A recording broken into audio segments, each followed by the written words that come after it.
What's up, everybody? Another episode of Smoking That Ish. I am Martimus, of course, same as usual, as always. Shout out to DGame6923 on YouTube and DGame Studios for allowing us to shoot in DGame Studios. So they're pretty important. Like, share, subscribe. Once again, no longer on Instagram. We are on Reddit and now should be on Facebook by the time you're seeing this. Among whatever else we get on eventually later. I'm not worried about it. If you don't want to worry about what we're on or what extra place to find these episodes, subscribe to the YouTube channel, and that should pretty much sort that out for you. Shout out to Hashhound, for being our guest a couple episodes back. It was nice having you here. I feel like we should do another interview sometime coming up, though, because I talked over you quite a bit, which I tend to do. Today we have Mitzel Glass here with the creator of the Trapped Yoshi, the one who trapped Yoshi himself. He did it. He done did it. Look at him. He did it. He's here. How's it going, man? Not too bad. Yeah? You just blowing glass and hanging out? Pretty much, yeah. Okay. I'm going to jump right into this. Normally I do like more shout outs and shit. I don't really want to. I feel like we should just get straight into it so we can have more time with just the interview part, because this is really the important part of the episode anyways. So I feel like we should just focus more on just getting straight into this. You brought some orange something? Yeah, we don't know what it is. We just call it the orange. The orange citrus smell on this is so deep and rich, and it's not ground up or anything. It's just the nugs, the smell off of it. It smells a little bit stronger almost than when you put orange peels in it. Like it's got more of like the sour, sweet citrus end on it. Yeah. That is absolutely beautiful, man. Thank you. Thank you very much. How many tries does it take before you can grow something like that? I mean, I'm probably 18 years in. Yeah. Because I know Simpson, it took him 23 to get where he's at. Oh yeah. And that was back when you had to like be pen pals with a guy or some shit. Yeah, it was pretty much you'd go buy a magazine and try to pick out what you could out of there. And shout out High Times. Yeah. Dude, for real, High Times actually did a lot of good for cannabis and for a lot of the people who were kids just checking that stuff out and ended up. We did Heads magazine. Heads? Yeah, High Times magazine was good, but there was one called Heads magazine. No, it was shit. Like a lesser known one, and they had a lot more like grow related material in it than High Times. No shit. Yeah. Shout out Heads, dude. Yeah, right. So nice. That was like the underground one that the grower guys knew about, where everybody else is buying High Times, and High Times is more about like it's like Playboy, it's advertising. Yeah. Advertisement. It's not like see, I always saw High Times as inspiration. I wasn't one of those guys that looked at it and was like, oh my god, dude, look at that nug, look how big. I wasn't one of those guys because we didn't have access to shit like that. So I'm not going to sit there and fantasize about something I can't have. Same thing with fucking porn mags and shit. No interest. I can't have it. So why in the fuck would I want to look at it all day? Got to see what you want to get though, right? But I would use it as like for hope. Almost, you'd see it and you'd be like, okay, so inspiration down the road, I'm gonna run in. I know people that grow that are doing better than what we were getting at the time, which was brickweed. So I knew people that were growing better than that, and it gave me hope. I saw one in there that I still haven't had. It's a strain I never got to try. It was called God's Hand, and I've never seen it, but it was an all black nug. Yeah, I've heard of God's Hand. Yeah, that's old school. Exactly. And I've always wanted it. I've always wanted to try that. So that's what I got mostly out of High Times. And it covered like the cannabis events, you know, when like California went legal 20 some fucking years ago. We didn't have like varieties. Like it was either swag, mids, or kind bud. Yeah, if you could find kind bud, yeah, it was like you got the better kind bud, jump like, on it, dude. And back then, you remember Ace were 5 grams. You know, Ace weren't 3.5; they were 5-gram Ace, and ounces were 32 grams. Oh, I sold 32 ounce. No, I didn't. I never would. Allegedly. Yeah, allegedly. Tomatoes. Yeah, that's a good way to lose some money there. Yeah. You know. Oh, for sure. That was, of course, years ago. I'm pretty sure I was in high school then. So, I was a minor. Eat shit. Sealed case. Yeah, because it was definitely brickweed for sure. Oh, yeah. It was not. And it was depressing, but it was. My fingers hurt just thinking about breaking that shit up. We had the automatic knife. The one you see on TV where Every people around cut turkeys with 420, it. we'd all like pool our money together to get like an ounce, and then we bring it back and break down like the whole ounce and just roll it all up into joints. And oh man, by the time you're done breaking that up and rolling it all up, your hands would just be cramping up. I could never. I think I worked at like Taco Bell, so I could never afford good nugs. But I had a buddy. At McDonald's, and that's where you got them at. Everybody that worked there was selling it, man. Oh man, I worked at the wrong place. Yeah. I was working at I was over making tacos. Should have been making goddamn burgers. Right? Shit. McDonald's. That's where the hustlers are at. Oh well. I mean that's okay. It worked out. But I remember back in the day, you'd find a connect for like kind bud, and I just wouldn't tell anybody. I'd find a connect and I'd be like, "You are mine now." Because it would go so fast, you know. You don't want nobody else to buy it up because once it was gone. And then even when it's gone, you don't want to tell people because next time it comes around, they're gonna jump on it. They're gonna be trying to make friends with this person behind your back, and you know, like it was cutthroat back then. Them, though. You know, just like, oh yeah, look what I got. I wouldn't tell them where I got it from. Special occasions. Special occasions. We'd smoke with other people, but mostly it was just me and my friend. But I mean, dude, we'd get kind bud and then we'd smoke it out of a happy can. Like oh yeah, dude. I used to brag about how fast I could make a can into a fucking little pipe, dude. That's how dumb we were. That's why it was so crazy. Cause like in high school, I was always the MacGyver. You know, I was the guy that I would make a pipe out of anything. You know. Yeah, we would challenge. We would challenge ourselves. It'd be like duct tape, a knife, and a pop bottle. I was like, boom, we got a bong, guys. Let's go. Yep. You'd have to fucking build it. We used the craziest we got is there was a bong that was once made with including fucking Scotch tape and Winter Fresh gum. You had to chew the sugar out of the gum to make it sticky. Yep. You couldn't leave the sugar in it because the shit would just fall right off. Yeah. So you had to chew it till it had no flavor, and then you would have this little piece, and it was like glue. And we wrapped it around, and the fucking that little bong we made with I think it was a Hawaiian Punch bottle and Scotch tape and fucking Winter Fresh gum and a piece of pipe. Yep. And we used that, and I think we made a bowl out of aluminum foil. And we had that fucking little bong around for like 2 weeks before finally like the gum completely eroded and just started crumbling off. Man. I had one called, we called it Mr. Big Chiefs. Yeah. So every day in class, like, bro, we're going to go back to your house and hit Mr. Big Chiefs. Yeah, man, let's go see Mr. Big Chiefs. And it was one of them football mugs. It was like a water mug, like this big, and it was shaped like a football with the Kansas City Chiefs on the front because a lot of my family's from Kansas, so we always got Kansas City Chiefs stuff.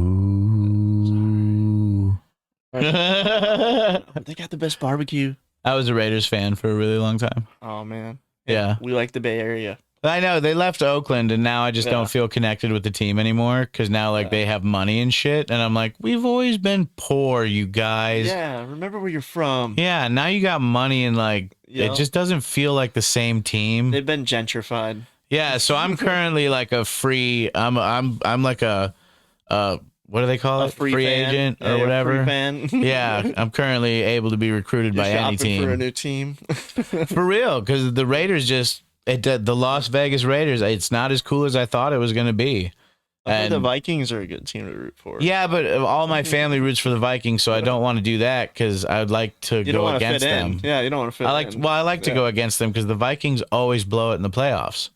So that's the heartbreaker. No matter how good of a season they have, they always fuck it up in the playoffs. The curse. It is.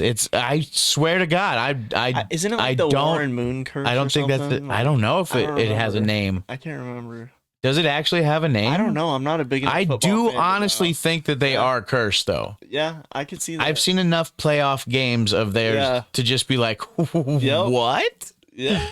Yeah, that one where they made it all the way to like the I think they're in the NFC, right? Championship, and fucking their quarterback got hurt right before. And they had a rookie quarterback. He had an incredible game, the game before, and then he came out that game and just shit the fucking bed, dude. I can't remember if that was like the championship or if that was the Super Bowl or what. I don't know. He was probably on performance enhancing weed. Oh, man. It actually turns out that marijuana actually is a performance enhancer. It opens up your fucking airways. Yeah, airways, and it opens up your lungs to take in more oxygen. It does all kinds of great shit, apparently. So the whole time we've been making those jokes, it fucking is a performance enhancer. My uncle I used to hang out with, he set like track records at Lenox High School back in the 70s. And he's like, yeah, he gets super baked before every track meet. Damn. He's like, they always wondered, like, how could I run so much faster than all of them? And he's like, but the trick was, he's like, I got baked. I went to high school with fucking Justin Horn, and he won the state championship by himself. Yeah. He was the only kid from Trip Delmont to go. What year did you graduate? I would have graduated, I think, 2002. Okay, I graduated 05. Yeah, I would have graduated in 2002. Shout out Justin Horn. I'm pretty sure he's straight edge. He doesn't smoke weed or nothing, but he literally won the state track meet by himself, competing in every event. I was gonna say that name sounds familiar. Yeah, he set a couple records too that year. It was ridiculous. Jeez. The guy was so talented, man. It was nobody else had to go. I didn't need anybody else that year. I was in cross country for a little bit. Then I got into partying, and the sports kind of just fell away. Oh yeah. Yeah. Well, I feel like I was kind of forced into the partying because I got arrested for weed when I was 14, and it was just kind of, fucking around with weed at that time. Yeah. And it got me a year ban at my school. It bans you for a year from all extracurricular activities. Jeez. So basically, if you got caught with drugs at Trip Delmont when you went there, it's like, okay, well, now all you have to do is party and do drugs. And it's like, well, I guess this is what I'm fucking doing, man. Jeez. And come a year later, I'm chasing girls and shit. I'm not interested in going back to sport. Nope. And it really robbed me of that fucking discipline and shit. If anything, it should have made it mandatory. Well, any of my buddies that went to like boot camp or JDC, like they all came out worse. Yeah, you never came out better. They came out. They went in amateur crooks. They came out professional crooks. They came out wanting to prove themselves. Yeah. Well, they learned from the other crooks there. They're like, oh, they can run a fucking 5-minute mile. Yeah, dude. exactly. Like now they can outrun the cops. Yeah, probably beat them up on foot. Yeah, now a buddy of mine went in fucking 240 pounds. He came out waking up at 4 a.m. so he could run fucking 5 miles in the morning because he had to run before he went to high school. Before he went to class in high school, he had to run. Oh my gosh! The fuck, dude. Super criminals. Oh yeah, and then fucking he was twice as crazy as he was when he went in, because when he went in he was fat and kind of lethargic, a little bit insecure, And when he came out, he was just fucking, I'm the coolest shit in the fucking world. Everyone can suck my dick, and I'm gonna fucking burn the world down, dude. Ugh. I was like, dude, why? Broken system. They wanted to send me when I was 14 to go to they wanted me to go to Custer or whatever it was. For the fucking mandatory like 6 weeks. Yep. Because I got caught with an eighth of weed. First offense ever. And because I didn't want to give them a name. They would do that. Oh yeah. They're brutal. Yeah. I was real lucky, Like all my cousins lived in Sioux Falls, but we lived out in Worthing. So like we were weekend bad kids and weekday good kids, like, or summer bad kids, like in the summertime we'd hang out in the city and get in trouble. Oh. But then in the school year, we're back home. We're supervised a lot more. Oh no shit. But all my cousins got, giant fucking records from JDC and stuff, and we were doing the same stuff they were doing, but we just didn't do it as often. So and then we got away with it. So I was a lucky one, you should say. I mean, I could have easily went to custard. Oh, Like, I did yeah. every crime you could probably, I did tons of, I allegedly definitely did got some away. things, I yeah. definitely got away with more things than I got caught for. Oh yeah, For sure. yeah. And so I just feel like, I don't know. And back then it was the drinking. Like I started drinking when I was like 12, I think. Damn. Oh yeah, I started smoking cigarettes, drinking by the age of 12. We had a single dad, so he would go work, and then all night long we'd be home alone. So we throw parties at our house, and then our house was like the party house for all the kids at school and stuff. So Damn, dude. So you had just single dad raising you? yeah, yeah. And he didn't fuck you up when he got home? Oh, when he caught us, dude, we're just. Oh. That's how I learned not to get caught, dude. We Yep. got our asses whooped. Yep. And nothing like pain and fear teaches you to be good at getting away with stuff. I'd be amazed how We were quick you can always- clean some shit up when you hear a fucking truck, certain kind of Yeah. truck or Oh, something yeah. pull up and you hear that door close. Ooh, you become fucking Yeah. Spider-Man in that bitch, dude. Yo.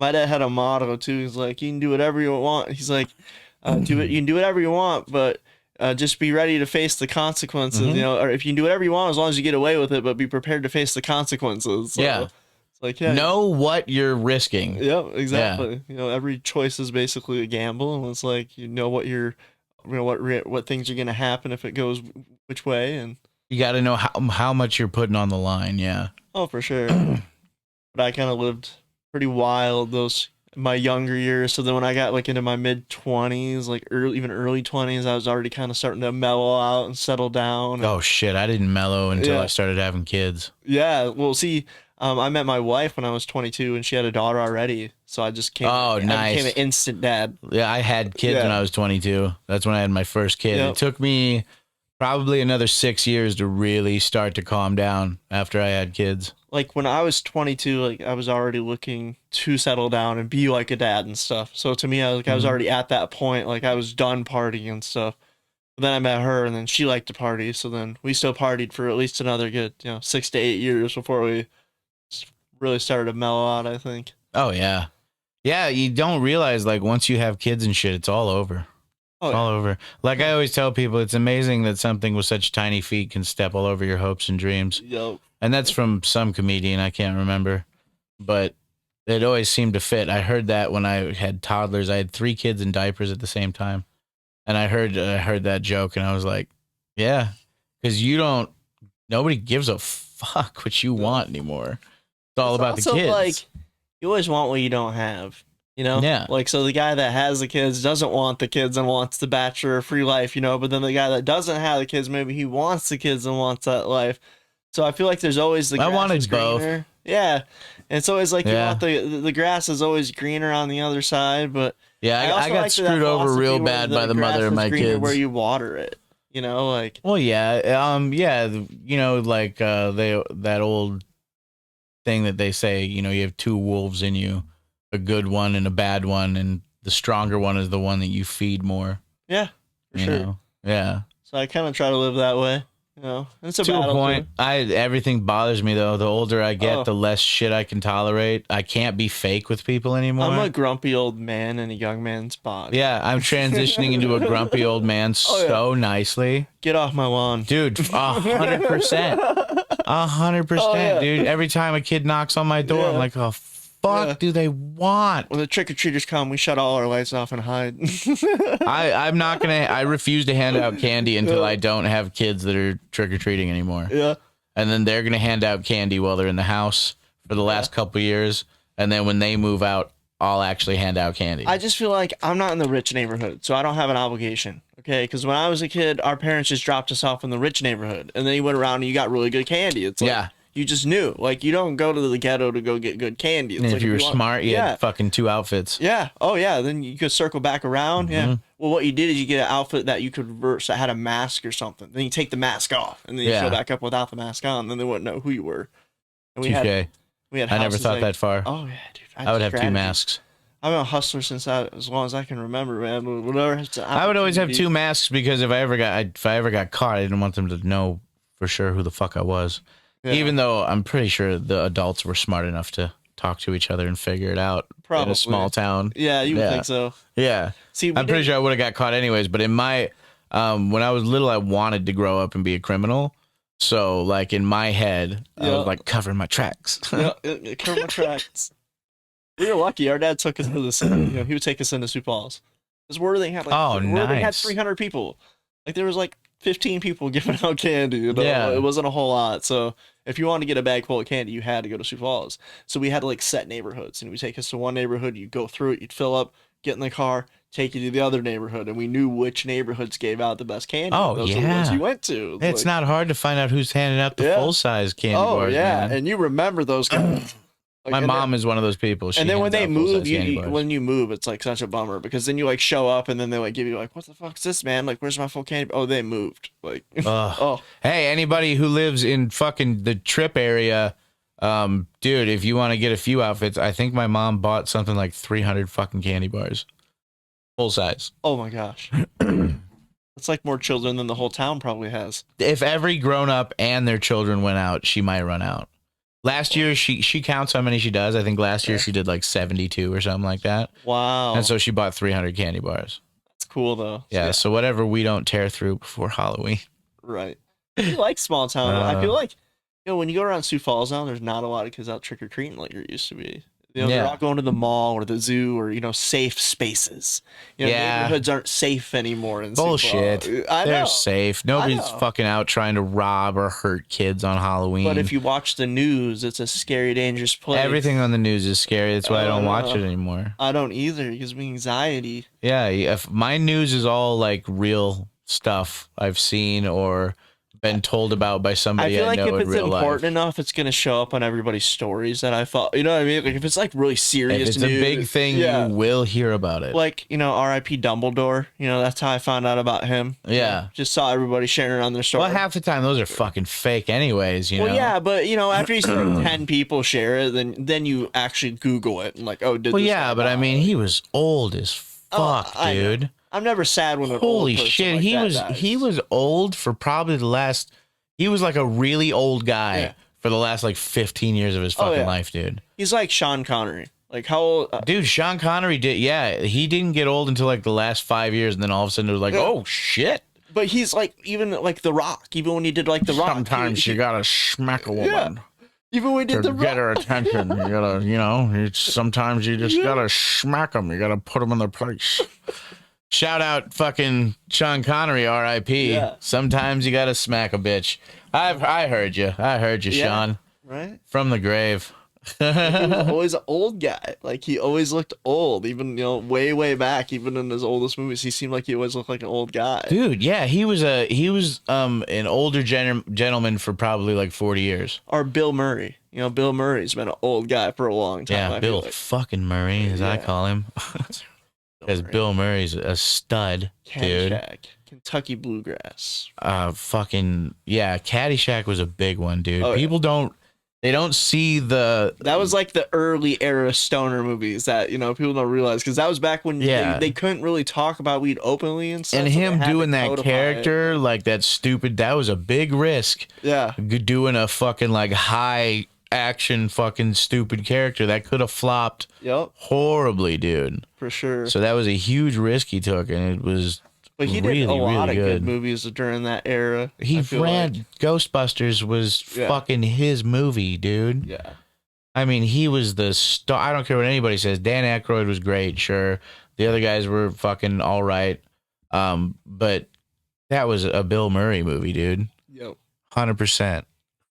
Well, just his reaction to the ghost was just so much better. And his jokes that he would say seemed much more free flowing and much more like he seemed more natural Oh yeah, in just the movie.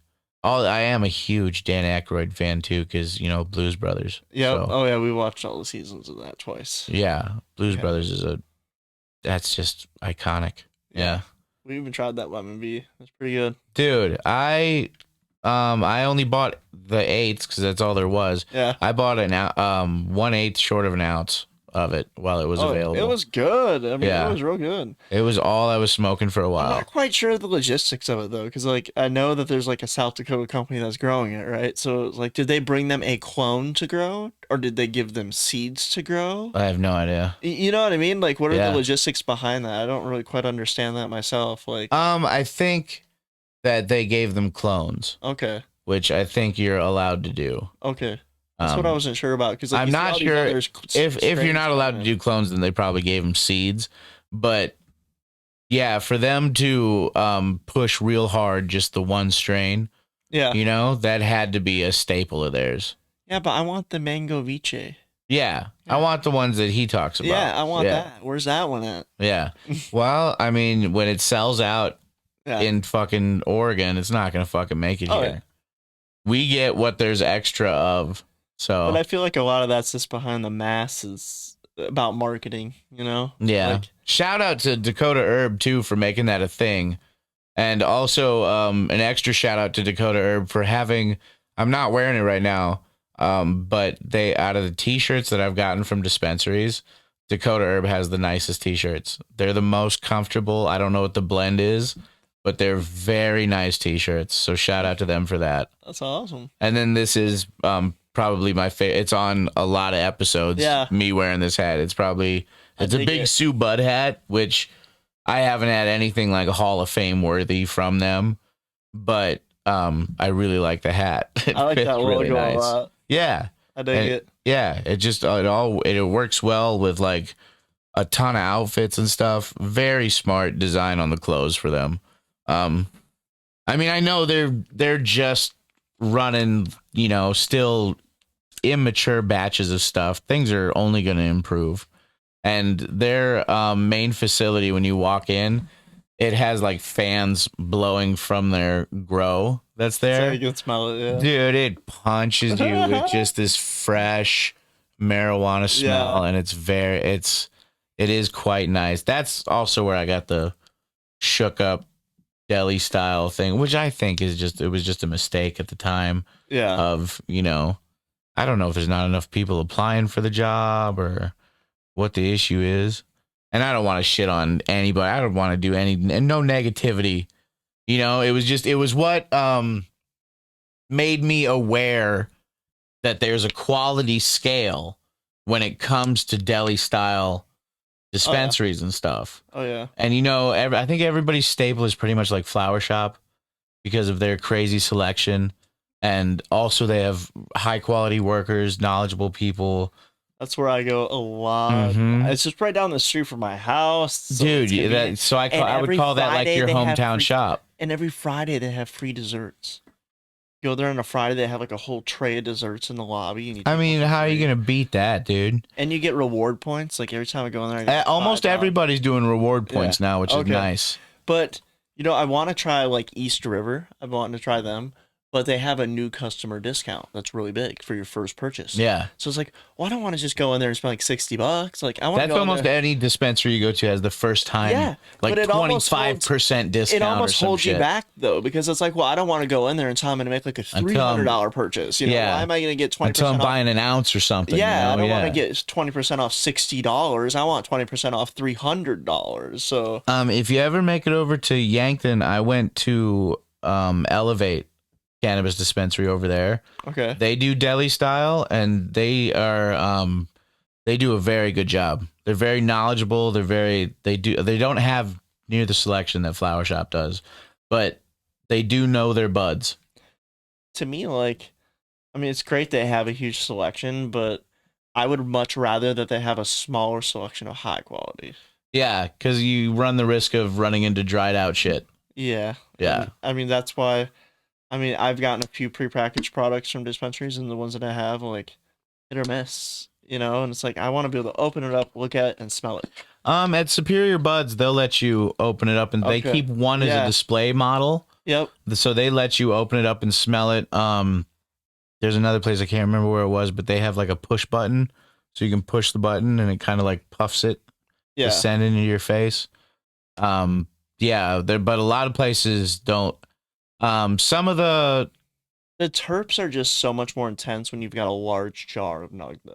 Yeah. When you've got a whole jar of the nug at the deli and then they smell that to you, you just get so much stronger of a smell than a little package with a couple grams in it. Yeah, but that can fool you too, though. Yeah. That can give you false hope. True.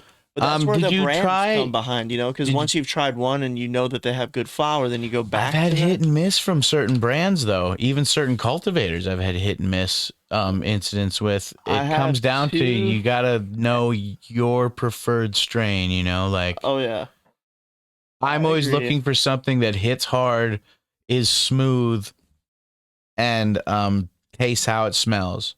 So you're not getting hit with any dumb shit. Like I hate things that smell like lemon and then taste like soap.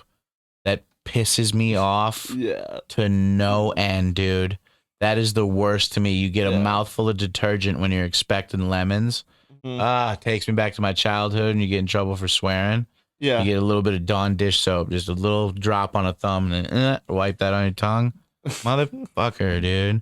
You can't swallow for like 30 seconds or you're going to be shitting bubbles. So you got to sit there with your tongue out, just drooling in the sink. Those were the days. Right. I didn't have to pay a single bill back They then. didn't stick a bar of soap in your mouth, man. Shit, no. We couldn't afford that shit. We had Irish Spring, bro. Yeah. I did. That's what I had to use when I got older. Yeah. Oh, man, that stuff was bad. I didn't get that in the mouth. It was always just a drop of the Dawn dish soap. Because they're not wasting a fucking potential bite out of a bar. We just got smacked.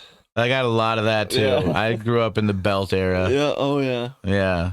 It was not child abuse back then. No. One time somebody reported my dad for child abuse, and the cop came and talked to my sister, and then he went to my dad and said, "You're doing a great job. I approve of it." Yeah. Well, the thing is fucking look how well everything's going with nobody striking their children for any reason whatsoever. Yeah. How's that working out for everybody? Oh, everyone's a fucking idiot now and thinks they're a genius? Super. Well, I think that's where you're getting like these keyboard warriors. Oh, yeah. They've never been smacked around, Facebook gangsters. Yeah. They're real tough on a keyboard because they don't know what it's like to actually get smacked around because they've never been beat or something.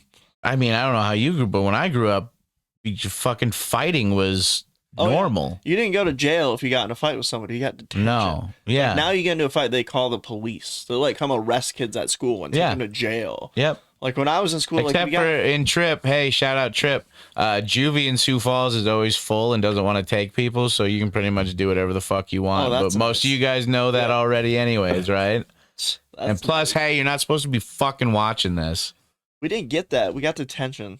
That was if that. We get detention, or most of the time we get detention with the person we were fighting. Oh yeah. And you'd have to sit at the same fucking desk or some shit or right next to each other. Yep. And then it would kind of turn it into you two against the teacher. Yeah. And you would almost kind of work it out. Yeah. Not on purpose, inadvertently. You'd just work it out because you'd be like, "Fuck this asshole, making us sit here for an hour. Fuck you." I Spitting like, spitballs at him. To a certain degree, I feel like it's like a healthy part of human nature. Like, yeah, it's supposed to be you against the man. Like, that's if how you Americans just bottle have those been. emotions up and you don't do anything about it, then eventually it turns into something like so much worse. Yeah, a whole country full of pacifists is not cool. Like pacifists, it's okay to be a pacifist, but if we're all pacifists, we're fucked. Yup, for sure. You need those big, strong people when bad shit happens. That's right. People say, like, get rid of police or something like that. Fucking don't you dare. Who are you going to call when shit goes bad? Well, your uncle? We don't dial 911. Yeah, but see, I don't have fucking any guns because I'm not, I've always been, like, at risk of being suicidal, so I've never been allowed to have a gun. So I would have to call people that have guns if people with guns showed up. Yep. It's my only fucking option, really. I grew up just like surrounded by guns. Like toy guns. Hunting and all that shit. Toy guns were the thing. Like every time you went to Kmart or something, you got a toy gun and they looked like real like machine guns. 30 of them, dude. You duct tape them on and shit and fucking go outside like and you go play war with your friends. It was war or all gun the time fights or whatever. Yeah, all the time. That's what we did. It was like acceptable back then. So. Yeah.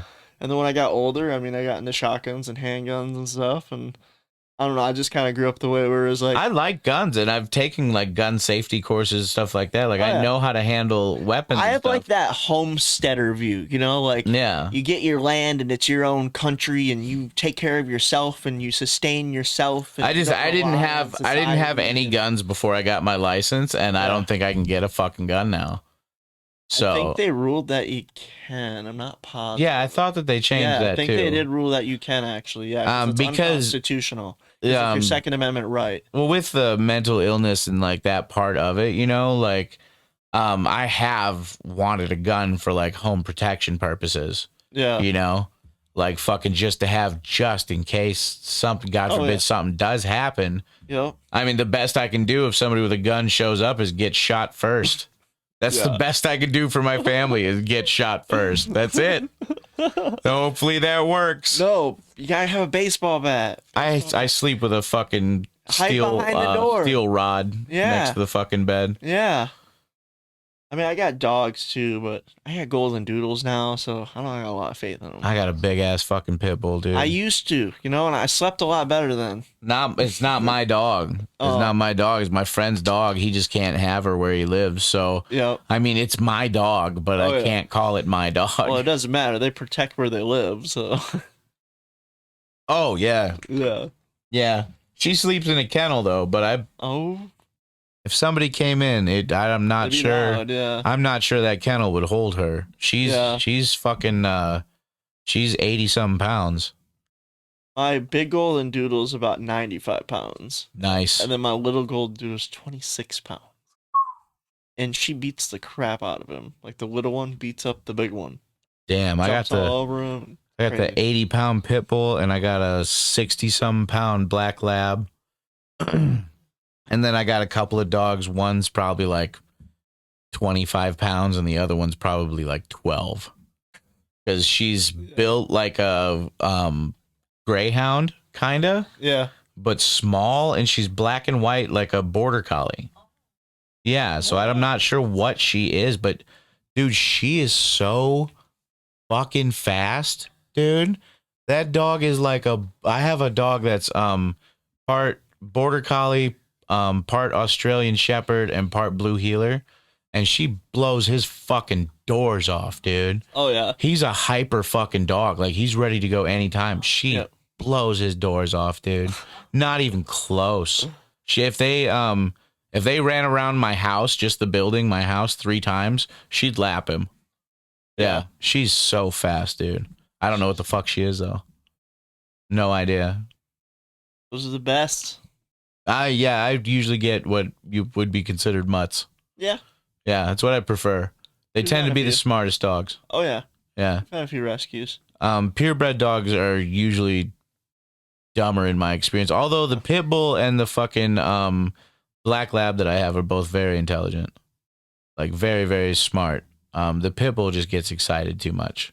She wants to chase everything. So my other dogs, I don't have a fence or anything. And all the dogs except for the pit bull I can take out without a leash and just have them stay in the yard. Yeah. And run around. Worst case, they'll run to the edge of the yard and bark at people. If somebody is out, most of the time we don't take them out if people are out walking. But the pit bull, you got to put on a leash. Because even though she's just a big fucking baby, and she's kind of an idiot when it comes to that, because she's just like, everybody's my friend and everything is a toy. Yeah. So, but if you see that an 80-pound fucking pit bull running up on you, it's scary as fuck, dude. When I used to walk mine, we'd be walking down the sidewalk and somebody would be coming towards you and they'd always cross the street, It would be just be hilarious. Yeah, if they have another dog, fucking cross the street. But if it's just a person, she don't give a fuck, dude. She just wants to be petted and have her belly rubbed. Yep. Yeah. They used to be nanny dogs back in the day. Oh, I know, back in World War II. Yeah. Fucking people, it'd be a woman and the kids, and that's it. And they'd get a fucking big-ass pit bull. Yep. Because it would fucking be loyal to the family, and it'd protect the kids, too. Oh, yeah. Yeah. And now they got this bad rap for being these vicious dogs. It's like, fucking... How was it raised? Yeah. It's just amazing how they can convince people of things. Yeah. Well, yeah. You know how one breed is worse than another breed, Fucking or how like, they have a lockjaw, or or you like know, heavy metals testing in South Dakota yeah, cannabis, yeah. where they don't distinguish between organic and inorganic fucking heavy metals. I don't know. Like, I mean, I try to be a healthy person, but when they talk about the heavy metals, like, I'm from the Happy Can era. You know, I used to take Mountain Dew cans and turn them into pipes, or Yeah. smoke out of metal baddies, or remember the metal pipes with the bowl savers on top, or Make bowls out of aluminum yeah, or foil. out of fucking sockets, or you know. So to me, it's Anything. like, Yeah. Old tools you found in the yeah, garage. you know, Yep. it's like, so I don't know. I just feel like maybe it's there, but it's in your food The too. thing is like inorganic. Let's the one that I focus on is arsenic, because Yeah, everybody hears arsenic and they go, "Oh yeah, fuck, you don't want any of that." yeah, But they don't know the difference between organic and inorganic arsenic. Organic arsenic gets coated in other molecules and shit and passes through your body, never interacts with you.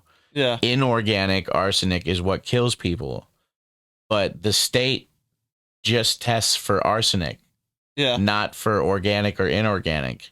And that's a complete and utter fuck up. And on top of that, we test, you can't have more than 200 parts per billion. And in almost every other state, it's 2,000.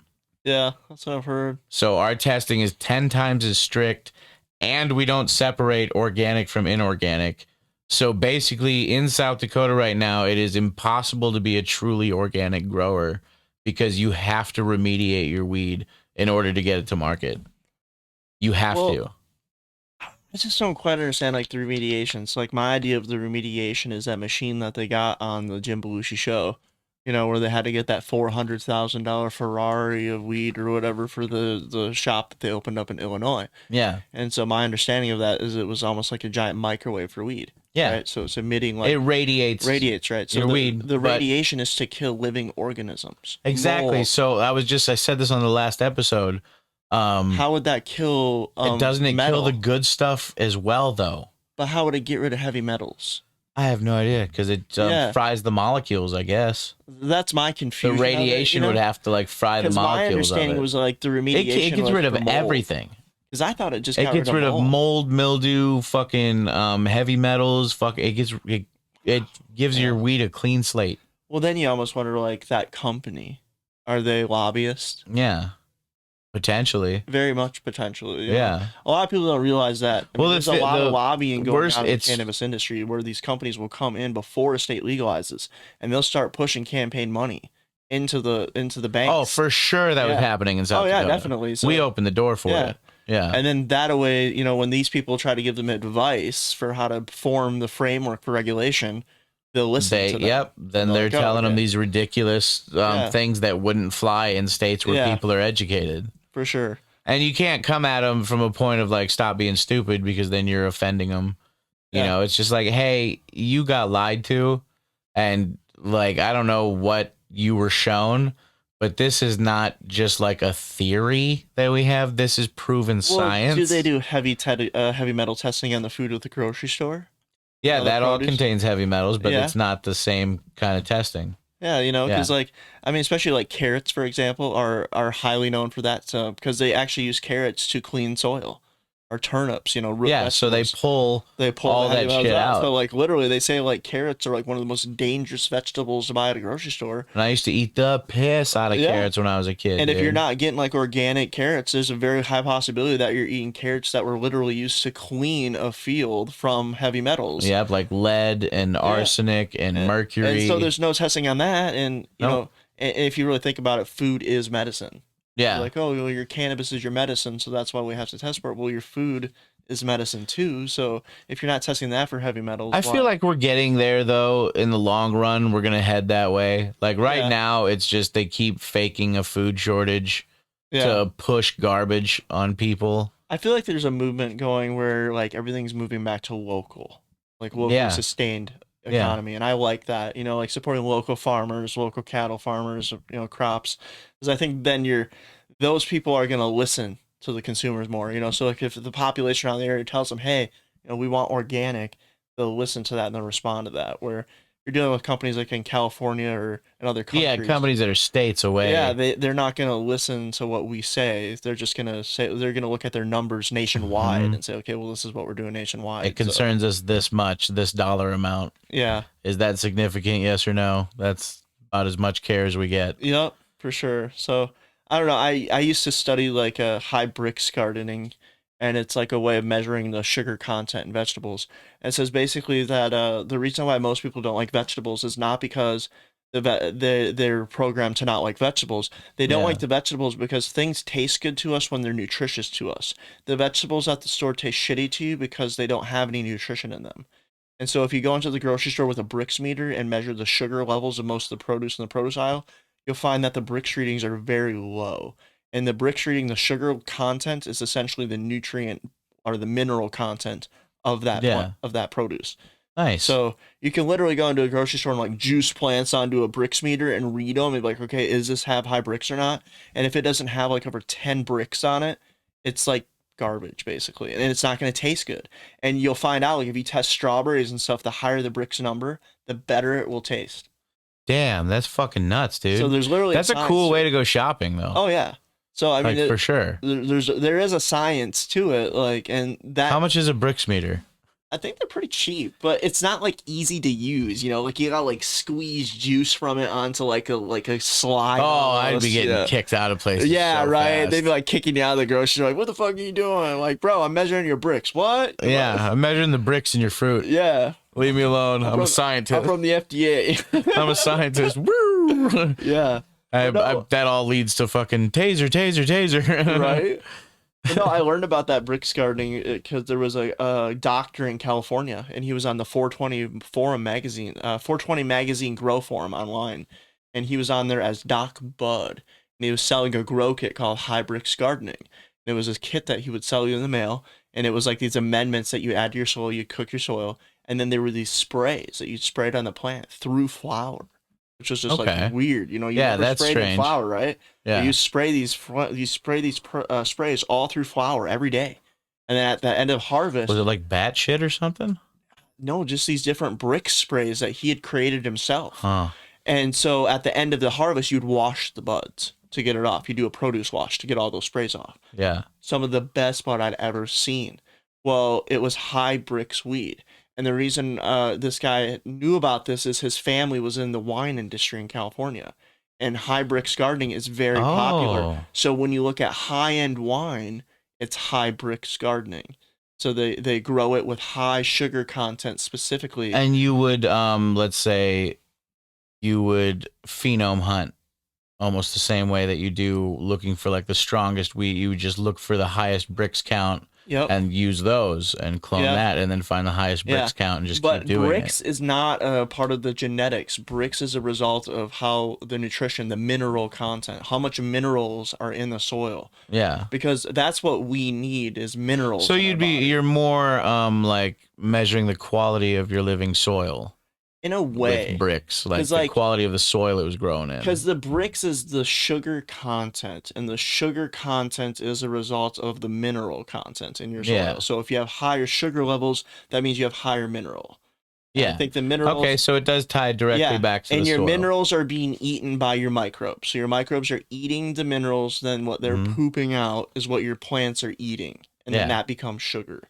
So the higher sugar content you have, the more microbe minerals are being eaten and then dispersed to your plant. Nice. So when you have a high bricks reading, that means you had a high mineral content. Well, a lot of the crops that we're farming, the soil is being stripped of minerals. When you till soil, you lose minerals, and when you repetitively repeat crops over a soil, you lose mineral content. Yeah. And so the loss of mineral content is loss of nutrition, and then that's loss of flavor. So then when you eat food that doesn't taste very much flavor, Yeah, it's like because corn is pretty much trash now unless you get sweet corn. yeah, unless you get really good sweet corn, and Yeah. that's how you can tell the difference. It's like, Yeah. well, this is a higher sugar content essentially, and that's why it tastes better to you. Huh. So yeah. Shit. So apparently, I think I hate vegetables, but maybe I just haven't found the right vegetable. Maybe I just need to get a high bricks vegetable. Touche. You know, because I'm Yeah. not a veggie person. I've been growing vegetables for like 15 years. Every year I grow a vegetable garden, tomatoes, peppers, whatever, but I don't eat any of it. I like some vegetables and stuff, but I'm a big red meat guy. Yeah, I'm a meat and potato guy. Yeah, I red like meat's fruit. where it's at. I like a lot of fruit though. I'm a Fruit's fruit guy, okay. but I'm not a When you're veggie guy. dehydrated, fruit's all right. Yeah, yeah. See, I'm a fruit guy. It's a good way to get hydration to the body, I guess. Yeah, If you have to. I'm a big coffee drinker. It's not meat, but it'll do. Yeah. No, I'm a big red meat guy. That's why I had a heart attack at 38. Because fucking. If I hadn't met my wife, I'd probably have had a heart attack myself by now. Like, I'm not so much into red meat anymore. She makes me more like health conscious about what I eat. Oh, Yeah. I was really careful about what I ate and stuff, and then I had a heart attack, so now I don't give a shit. Sometimes you just genetically disposed to it too. Yeah, and that's what they said. They said my heart attack was genetic. Everybody where I live thinks it was drug related because I have a history with meth and shit. Yeah. No matter how many years ago, it doesn't fucking matter. Yep. So they all assume it's drug related and shit, but I was told by the nurses that it was genetic, and it's not from my mom's side apparently. So, and I don't know anything about my dad's side really. Yeah. So I'd have to do like a 23andMe or Ancestry.com, whichever one. Yeah. Yeah. So I'll have to do one of those in the future. Send my DNA into the man so we can start cloning my replacement. Yeah. Come on to you, motherfucker. Yeah. You know, that whole thing. Yeah. Ready for an intermission? I suppose we should probably take an intermission. Yeah. I suppose. We'll be back when we fucking feel like it. Sounds good. Yeah, we are back here with Mr. Mitzel Glass himself, the Yoshi man. And I had a really good question right after we stopped recording last time. How did you start doing the Yoshi and the trapped Yoshi? So, like, when I first started blowing glass, I got into doing animal sculptures, and I was doing dinosaurs. And then a guy mentioned that the dinosaur I'd made looked like a Yoshi, asked if I could do a custom Yoshi, made a custom Yoshi, and then just kind of snowballed from there. Did you always do like the Yoshi with the big eyes? The way that I did them first, so the first Yoshis that I did, they weren't like the tiny little solid figurines. They were actually like a full hollow standing Yoshi rig.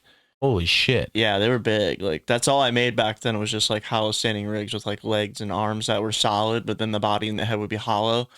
Back then, yeah, they still had the big eyes on them. Yeah, I kind of I like to amplify like the cute factor on. Yeah, them, yeah, because it definitely does that. You know, it's fun looking in their eyes when the smoke fills the vessel and they're looking up at you like, ah.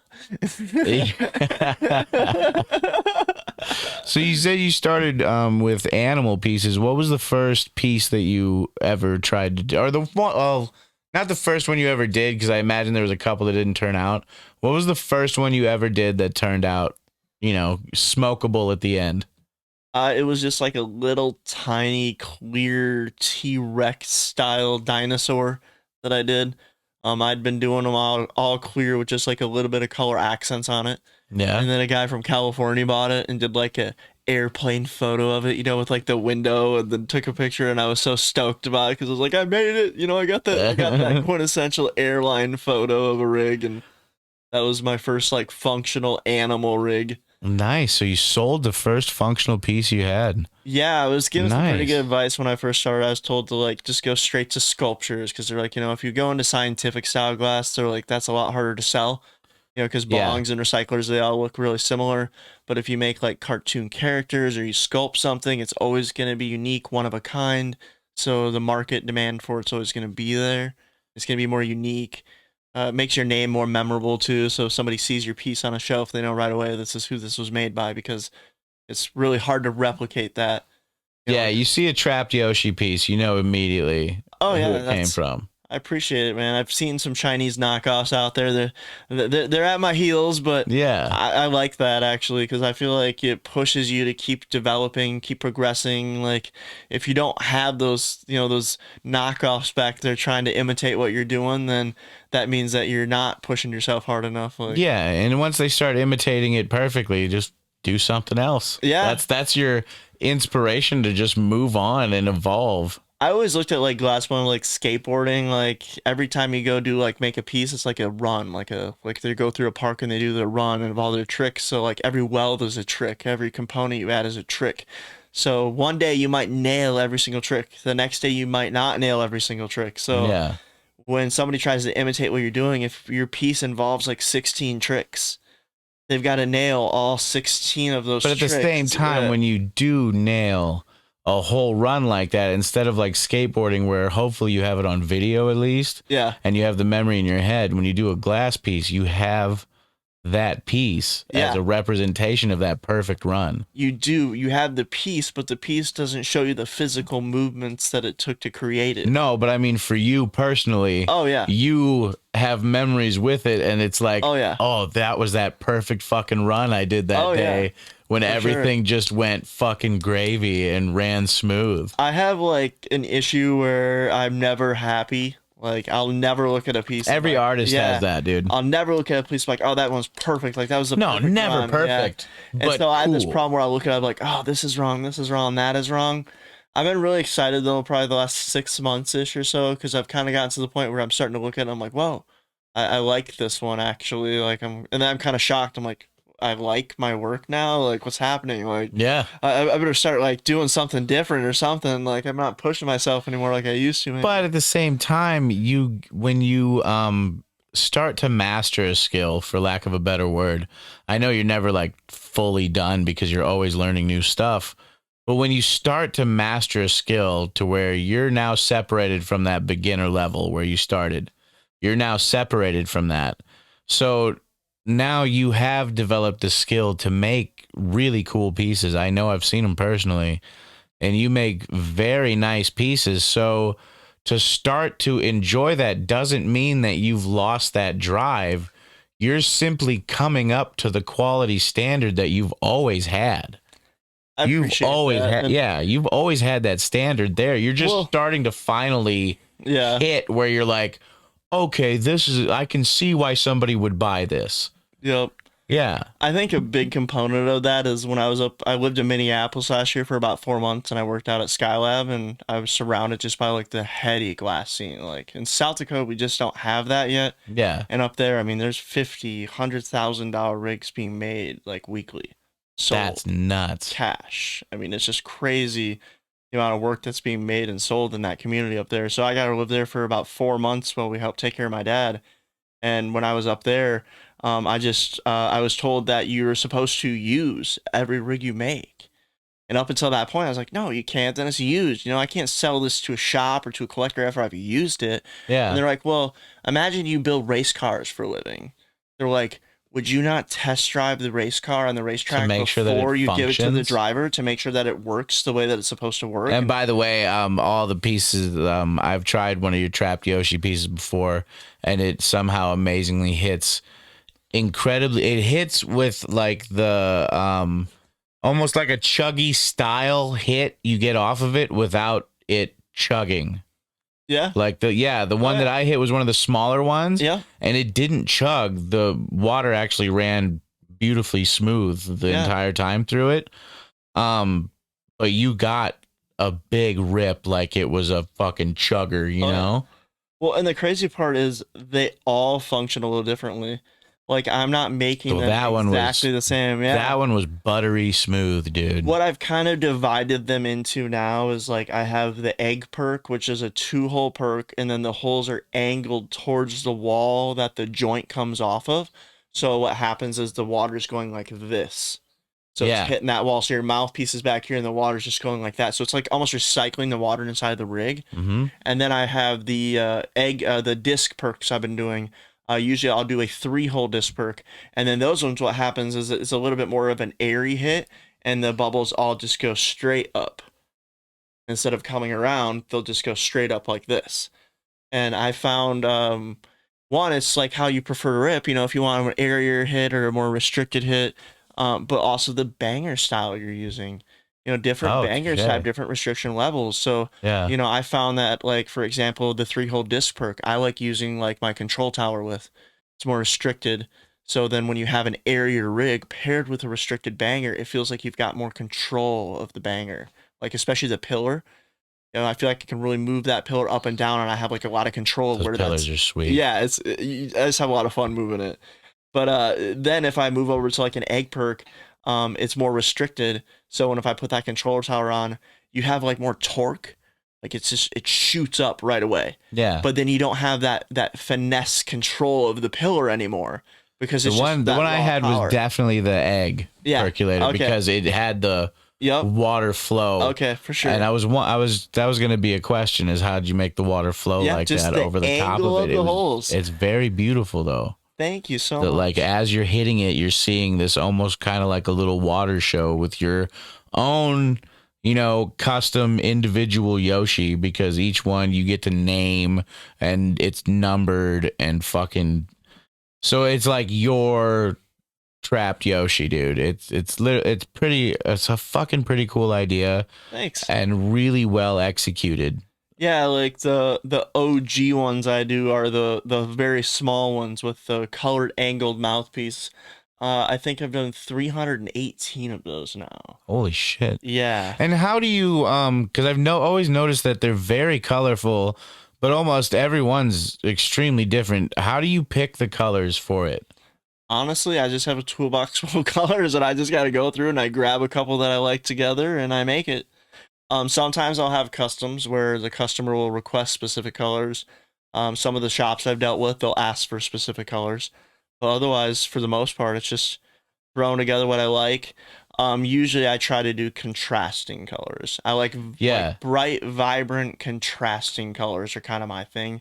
I like things that are like positive and uplifting. Right. Popping. Cartoony, Like yeah. pop, yeah. Like I like Pixar movies and animation movies and stuff. Like that Elemental movie, I fucking love that movie. Like so Very stuff like nice. that. So like my color schemes and stuff, I think they're kind of based off of things like that because that's kind of the vibe. Those tend to be very bright and colorful movies. Yeah. Yeah. And that's kind of the way that I like my work to be. I've done more realism style stuff too.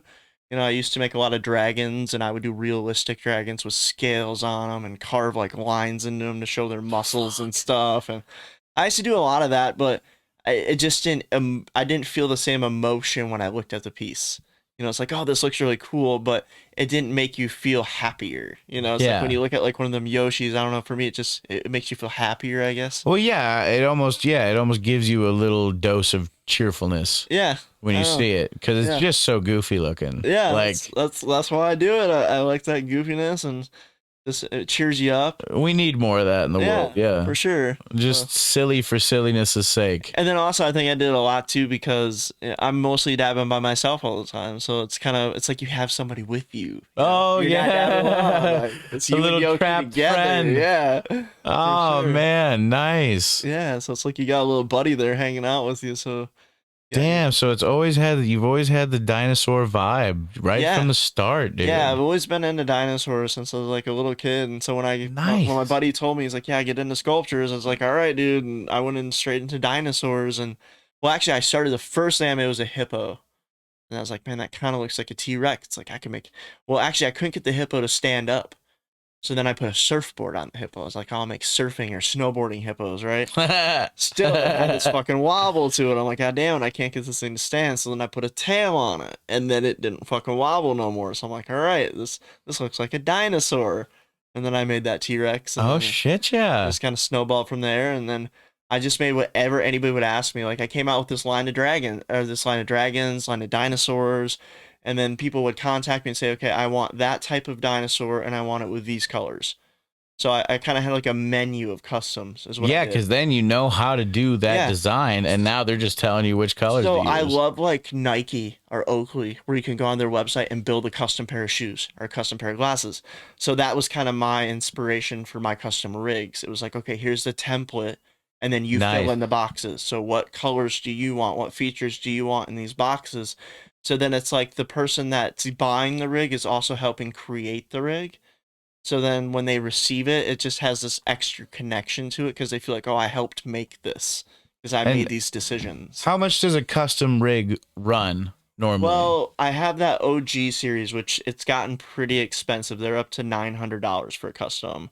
I've started a new series though called the Clear series, They're actually a little bit bigger than the OG series, but the reason why they're more affordable is because they're mostly clear glass. Like the Yoshi is still colored, but then the Yeah. rest of the rig is pretty much all clear.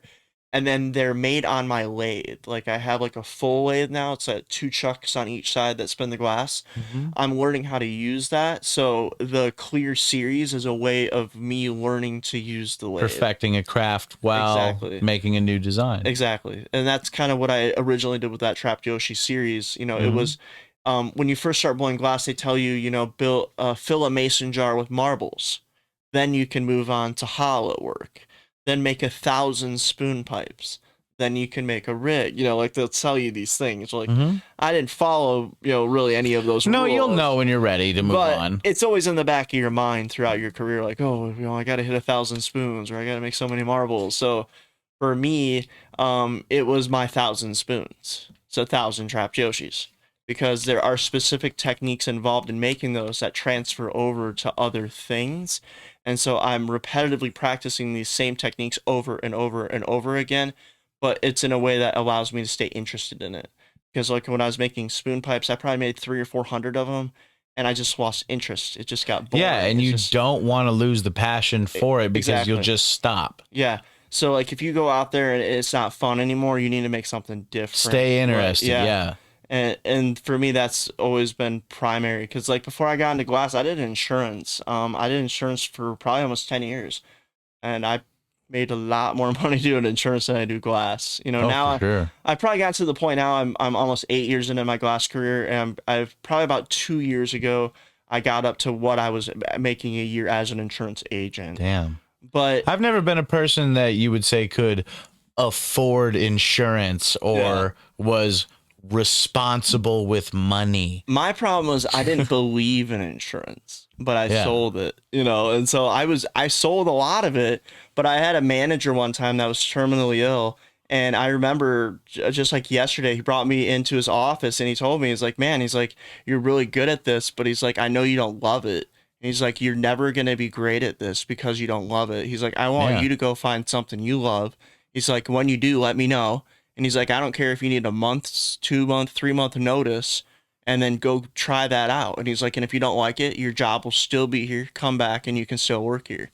And so Nice. that was kind of like my motivation. I was like, yeah, It gave you a safety net. yeah, exactly. It kind of gave me Yeah. like this safety net, like, okay, like if this doesn't work out, I could fall back to this. And then I did the glass for a while, I think almost like a year. And then we hit a slow slump there right before Christmas. And I was like, man, you know, I need some extra money. Everybody's broke. Yeah. Yeah, so- Everybody's broke right before Christmas because Yeah. they're spending all their money. So I went back to that call center and I worked seasonally for like a month and a half. By the end of that, I was like, okay, I'm done. I was like, I will never do this again. Yeah. I was like, I know. I don't ever want to be in the situation Yeah. that makes me come back here. Exactly. And so after that, I let all my insurance licenses lapse. Like I was like, okay, I was like, before up until that point, I kept renewing all my licenses and Yeah, stuff. so now you got that extra added pressure Yeah, 'cause to it's like- succeed. I made this choice, like, okay, like I don't want this safety net anymore, because I decided, like, even if I could go back to this, like I don't want to, because it didn't make me happy doing it. Yeah. So what's the point in doing it? You know, even if I make $1 million a year doing it, if I don't enjoy going to work every day, What's the point? exactly. So But you have that safety net. Like I Yeah. always tell my kids, I'm like, I don't care what you really, what your end goal is for what you want to do in life. Have a safety net.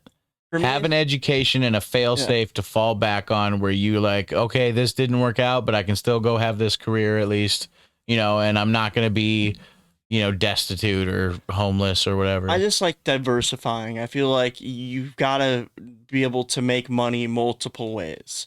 And I think like my philosophy has always been to try to learn how to take a hobby and make it into a business, or make it into a way that My brother's a fucking professional at that. Yeah, right. He doesn't do anything. Yeah. He turns everything into some kind of monetary gain. I don't remember when I heard that. I mean, I took a lot of business courses, and I went to college and all sorts of stuff, tried all sorts of different things before I got to where I'm at now. And that was one that really stuck with me. They were like, yeah, you've got to figure that out first before you can make that choice. Yeah. I think I lost my train of thought there, actually. Dude, I did too. I had a brain fart at the same time. Dude, it's in the room. Right? Like, There what was the hell something in the happened, room. dude. Like, I was talking, I knew what I was talking about, and all of a sudden, it just Brain left my ghost head. came in and fucking stole it from both of us at the same time. I think I even we both realized it at the same time too. Like, oh shit, what are we talking about? And that Simpson killer blue cheese. Dude, that stuff was fucking brutal, man. Like, not in a bad way, but holy shit, Simpson. The crazy part is, like, I Calm went to the him. fuck down, I was dude. like, these are the types of flavors I like. He's like, all right, these are the ones you want. I'm like, all right, dude, I trust you. And he was like, spot on. It's like, dude, yeah, this is exactly. Yeah. He's so educated in Yeah. the fucking industry and in Oh yeah. like the culture. And I mean, he would be, I mean, if this was 100 years ago or whatever, 1,000 years ago, I'm not good with time.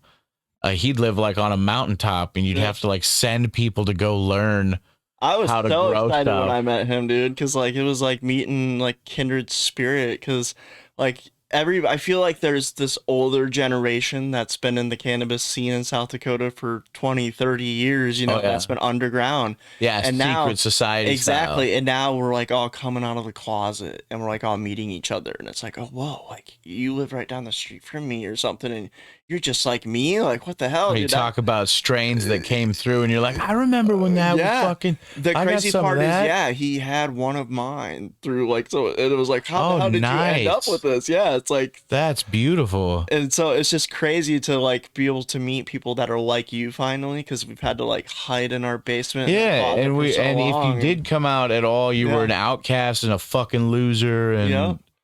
That's you know, why, like, for even me, even my brother still thinks that like yeah, potheads are inherently lazy, unmotivated people, and it's just like that's just not true. I think my dad kind of had that perspective until he became Mine a medical too. patient. Mine would not, I don't know if my dad would ever have. Yeah. Maybe towards the end he would have been Yeah. cool with being a medical patient.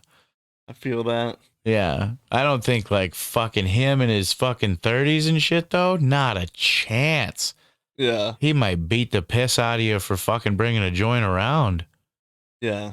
That's kind of the way I grew up. I mean, it was like everybody did it, but then you weren't supposed to do it. You know, they went into a secret room to do it. You know, Yeah. you knew what was going on in that room, but you couldn't do it. You know, if you got caught doing it, you get your ass kicked for it. But you knew that they were doing it. I was like, what the fuck, man? Like, nowadays, Yeah, don't it's like say anything about it. And though. now it's like you can be like, you can tell your kids like, yo, don't drink, do this. Like, I want you to do this. I've had instead. full Like, yeah. conversations with my kids. I don't want them to drink or do any kind of mind altering substance until they're 25. Yeah, that's not bad. I know they say that your brain development doesn't stop until then. So Yeah, and that's what I said. I'm like, yeah, why would you add chemicals and shit to the component when it's not even like done growing?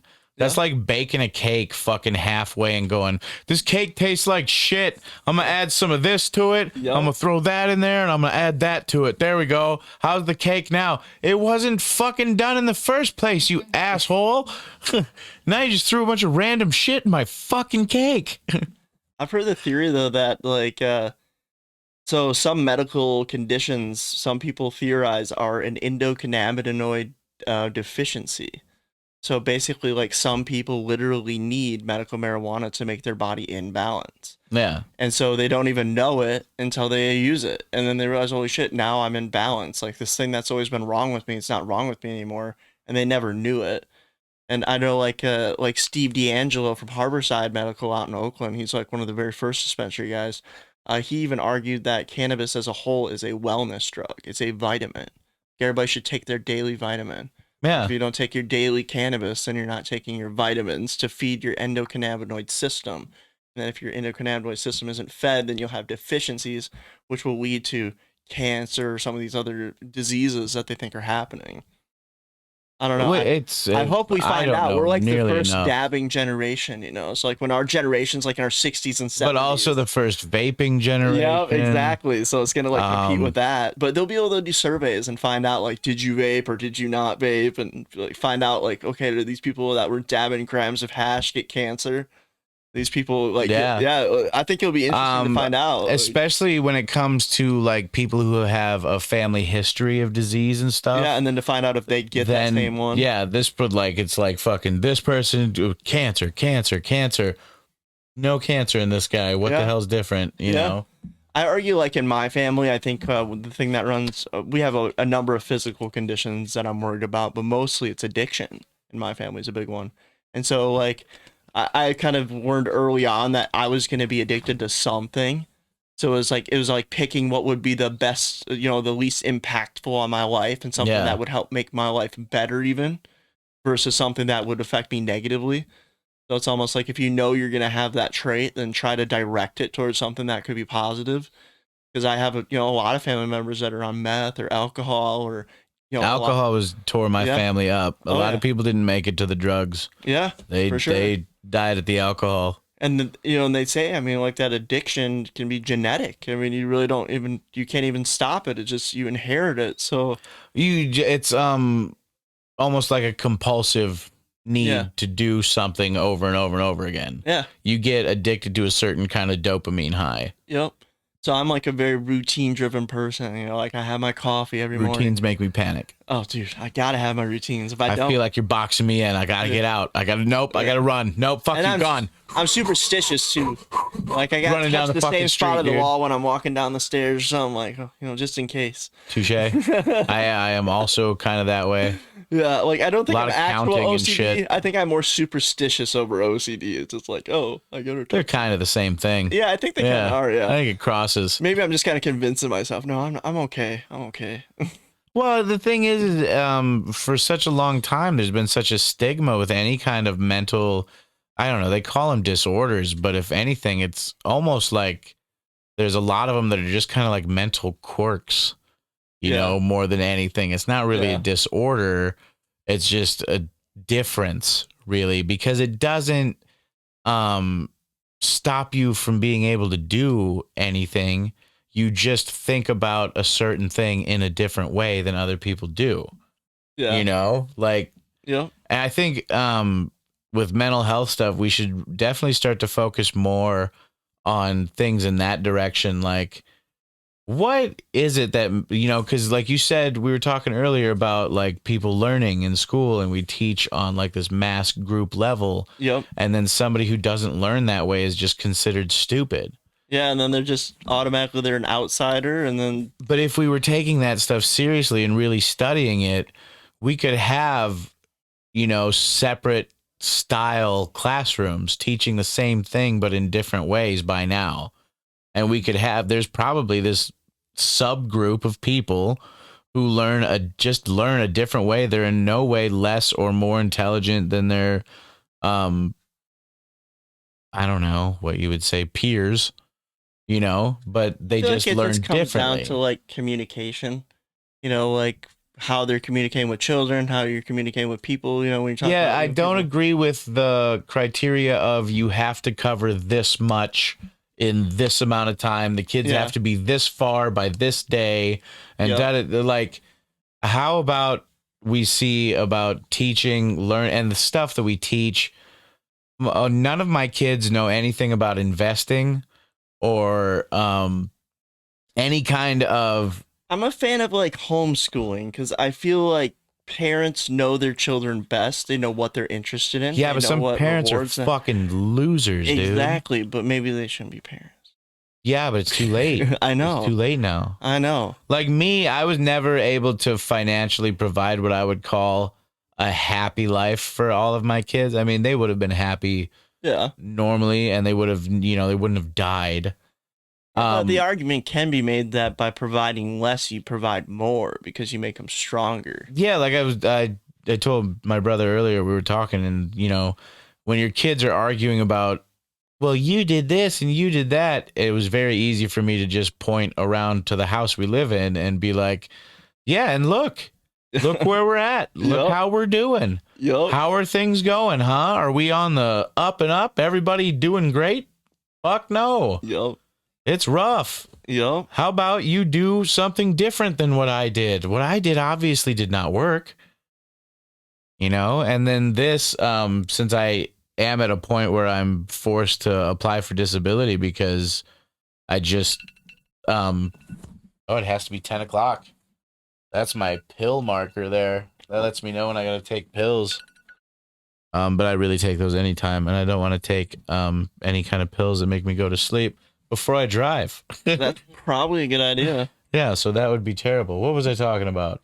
Damn. We're talking about kids, and we're talking about Oh, how your yeah. kids don't understand that the choices you made led to the house that you live in. Yeah. You end And up. that if they You keep don't making want to those end up choices, there. they're gonna end up there too. I always tell them, dude, don't you want to live in a nicer house? Don't you want to be in a happier situation where you're not always fucking worrying about bills and where the money's going to come from? And oh, don't you want to just be doing better than that? And they're like, yeah. I'm like, okay, I will tell you how to fucking do that.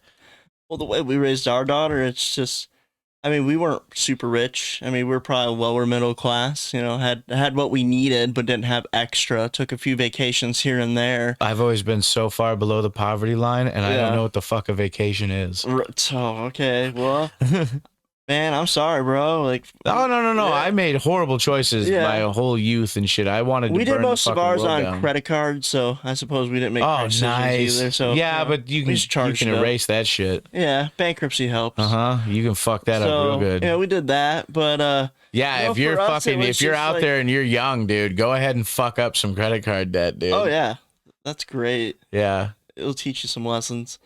Yeah. But no, we just learned that like by giving less, it just made her want to work harder. She wanted to have a job, she wanted to get a car, she wanted to make money, wanted to buy her own things, wanted to contribute towards the household. Yeah. And so I don't know. I just felt like even if I was a millionaire, I'd raise my kids poor.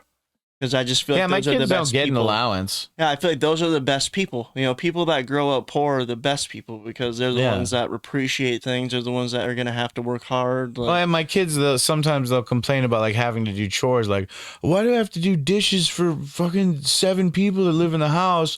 And I'm like, so that when you grow up and you get your own place and you have to do dishes for yourself, it seems like absolutely nothing to you. Yep.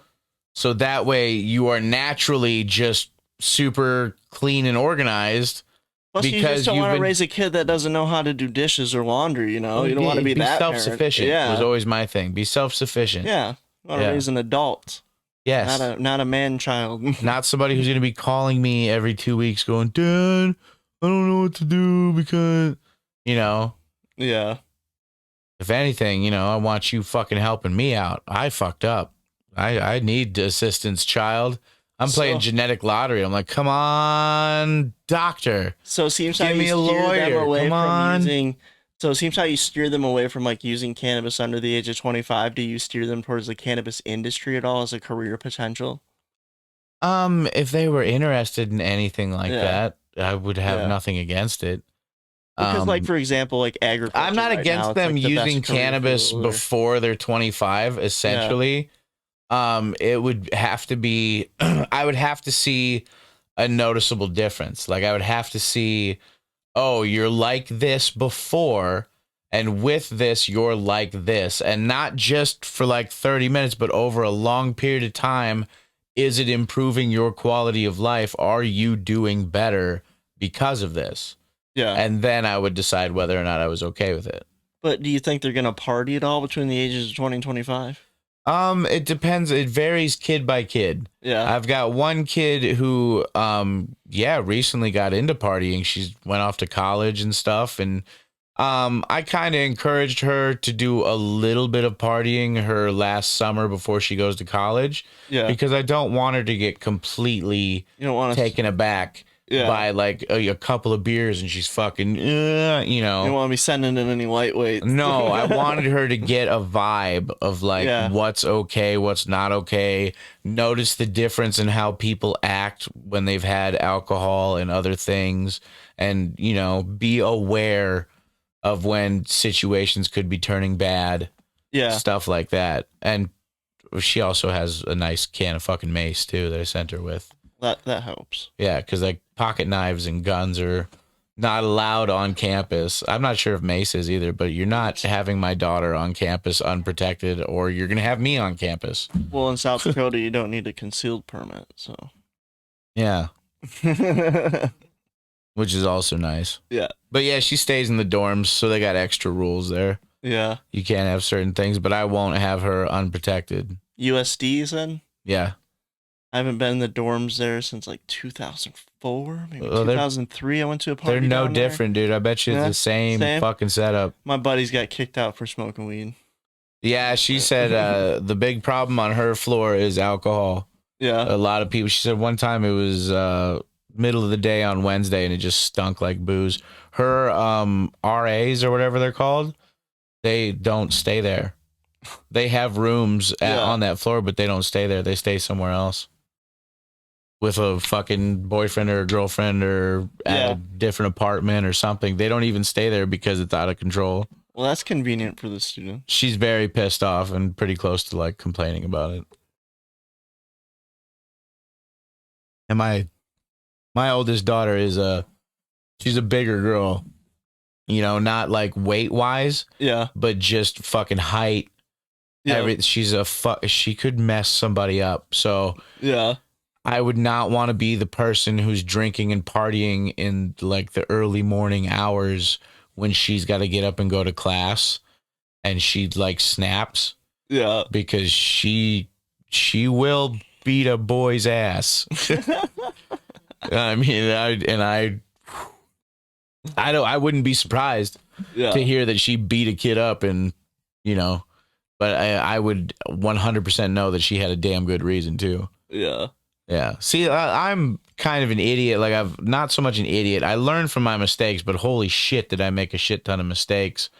But I'm really good at raising my kids because I understand all the fuck ups, all the temptations for the fuck ups, all the reasons to be shitty, and what you think is going to be the result. And then I have the evidence to show the actual result of that path. You know, I'm actually pretty lucky with my, you know, PTSD and I have my medical license because of chronic nausea, because literally if I don't smoke, I'll throw up in the morning. So I have it for that, but it does help me with my PTSD. And as we become more educated in South Dakota, that I'm sure will be enough to get me my medical license. Shit, I forgot what I was saying. Marijuana affects the memory. But with that, like marijuana, it's a valid medicine. You know, it's not. I don't smoke just to get high and get fucked up or hang out with my friends. I smoke because if I don't smoke, my quality of life is quite a bit lower than what it is when I do smoke. And my thing is, like, I'm totally with you there. Like, I think it's a great medicine, but I'm part of the belief that it's a better alternative to partying. Right. So yes, it's also if you are in a partying form, the first few years of smoking cannabis, don't get me wrong, when you first start to smoke, you will get more of like the giggles and shit. Yeah. And that is just such a lovely place to be. I'm talking more about like sessions, cannabis cups, things like that. Like when you go to an event with 15,000 people and there's no alcohol allowed and only weed is allowed. Yeah. It's how many fist fights? None. No fist fights, no cops, no arrests, nobody's arguing, nobody's fighting, nobody pulled their dick out in a crowd. Yeah, everybody's nice to each other. So to me, I see the benefit in society, you know, when it becomes like recreational, where we can start having huge events where it's just people smoking weed and hanging out and listening to music and playing games. Well, the education isn't there. Yeah, for sure. Where do you go to learn about cannabis besides going on the internet and teaching yourself? Sessions. That's where it happens, you know, and that's where I think like a show like this is great, because what needs to happen in South Dakota is, you know, there's 11,000 plus patients. There's probably 100,000 plus smokers. Yeah. So it's about taking that community and bringing all those people together. And by doing that, then people can educate each other. Regulations and things can start to be formed more around the community's opinion of them. So we can disband with the myths and the stigma that is around marijuana that still proceeds, even though it is fucking scientifically proven to be incorrect. We can get rid of all of that if people would just be open-minded enough to listen. Well, and just the economic benefits of it. I mean, like even if you like when we were up in Minneapolis just yesterday for the cup there, what we noticed was really surprising is the amount of beverages that were infused.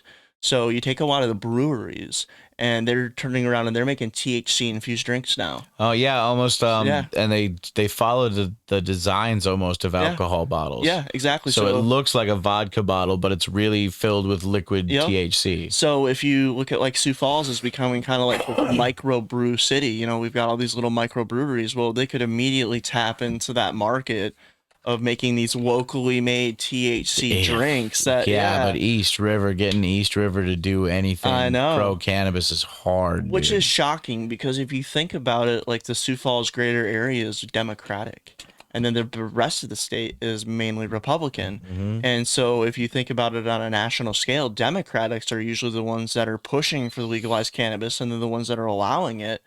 And Yeah, but it's shifting to as education expands on it, it's shifting to more of a Republican view. Like I have friends that are Republicans that fully support cannabis because I mean, just myself as an example, also you have the cases of children who have chronic seizures and epilepsy who simply get some oil rubbed on them and you see it go away. Just there was a video going around a while ago. I can't remember what it was called, but it had a lady who had a horrible stutter and she had to buy her weed on the street and she would go buy it and she'd take 2 little hits and she'd be able to talk to you just like we are. But without it, she stuttered so bad she couldn't carry on a conversation. Oh, yeah. And she was a counselor. Yeah. So without cannabis, without secretly smoking cannabis, she wouldn't have been able to have the job that she had. Well, and my belief isn't that like Republicans as a whole are like against cannabis by any means. It's just that I found that trendy for them to be. Like for example, like look at Colorado. Like in the state of Colorado, when they passed recreational, it was basically passed by the Denver greater area. You know, the rest of the state is heavily conservative. Most of them were against it. It was basically the Democrats around the Denver area. Well, yeah, making something like that recreational instead of medical changes the whole view on it, really. Well, and if you look for at a lot South of them. Dakota, the way that the population is starting to tip, what's happening, and this is what we've seen in Minnesota. In Minnesota, the Minneapolis area sets the laws for the entire state. The Minneapolis area is liberal. The rest of the state's conservative. Yeah. South Dakota, Sioux Falls right now, the population of Sioux Falls is getting to the point where it will tip over the rest of the state. So then what will happen is the population of Sioux Falls will set the regulations for the whole rest of the state because that's where and we're going to turn into a blue state. Exactly. Oh, exactly. And so the rest of the parts of the state are going to be pissed off. Like, we don't want to do this. Well, most of the population will be in Sioux Falls, so you won't have a choice. Yeah, it's not up to... There's counties in Colorado that have been passing petitions for over a decade to be seceded from the state of Colorado because they don't want to be a part of it, because they don't want to be blue. They don't want to be red. Yeah. And they're literally forced to be a blue state because Denver has such a huge population that they can't overtake it. Yeah, majority rules. So I feel like the recreational in South Dakota, I think like when the liberal outweighs, but I don't know. I mean, like we've seen out west, you know, the West River elections should come down to individual votes. For sure. I definitely believe that. But I mean, we did that once, so look what happened. It didn't happen correctly, though. Oh, I know. Tell me that, like, I'm not saying that it was a stolen election or that I have any idea what the fuck happened, but in absolutely no way could I ever say, oh, no, there's no corruption. Well, the one that gets me the worst is just how the charges against the state's attorney seem to disappear for when he ran over that man on the highway right before he was supposed to do the Supreme Court hearing against the recreational bill. One guy. Yeah, but he was the one that was in charge of fighting the state. So the conspiracy theory that's out there is basically what happened is the state's attorney ran over that man on the highway. There was a big conspiracy about that. He was being charged for it. Well, right before he agreed to do what they said, he took a deal with the state in order to throw the Supreme Court case for the rec bill. Is the argument that a lot of people are making, and they're saying, and I mean, you're talking about areas of things where like so much money is on the line that I couldn't have an opinion because I can't fathom dealing with those kinds of decisions. Oh, for sure. Yeah. But I feel like I believe that it should be a voter initiative, so the people should be able to decide what laws are passed, and if the population votes for it, that's what should be That's what should stay. Yeah. And whether the state questions the validity of it or not, that's their responsibility to verify that before they put it on the ballot. And I understand people, some people out there might want it to be like, oh, county by county, but the chaos that would cause. Yeah. If you had just like blue, red, blue, red, blue, red, blue, red, blue, blue, just all over. And then like in the blue ones, cannabis is legal. In the red ones, cannabis is illegal. And then you wouldn't be able to drive in your own state, from town to town. In some places would be a hassle. In Colorado, it doesn't make sense. In Colorado, that's happened. Like Colorado Springs has medical only. Colorado Springs does not have rec. Denver has rec and medical. So if you go to the Colorado Springs area, it still feels like it's still legal. It's just if you want to buy it, you have to go into a medical dispensary. You won't find a rec one in the Colorado Springs area. And what is the difference between a rec dispensary and a medical dispensary? Taxes. What do you mean? Tax on rec is like 28%. Tax on medical is like 6 or 7%. Whoa. Yeah. So, and that's how a state makes the money off of recs if we're worried about taxes. Yep. So that's why basically that's a high enough tax to where, hey, state, set your own tax. Yeah. Just pick a tax. But it goes back to what's good for society. What is alcohol taxed at? What is tobacco taxed at? The taxes on alcohol and tobacco are higher taxes than other goods because they're considered bad for society. So we've passed penalty taxes to discourage people from buying those items because we found the more alcohol that is sold, the more domestic violence, the more assaults, etc. Well, you reverse that with cannabis, same deal. So I feel like I lost my train of thought there. Well, is cannabis going to have the same results when it goes rec? Or are we going to see a decline in employment? Yeah. Oh, yeah. So it's better for society as a whole. So why would you charge a 28% tax rate on cannabis and only charge like 12% on cigarettes? When cigarettes kill people, cigarettes are bad for society. Cannabis cures diseases, doesn't cause cancer, is good for society. I kind of feel like it's a good thing, though, that they tax it so much because then you can turn around at the end of that first year and go, look at all the tax money we made off of cannabis right here that everybody was against. Like in Colorado, in the first year, didn't it pay for the schools? Oh, yes. And all of that stuff in the first fucking year before it even, really took off. But I think there's 2 points to that.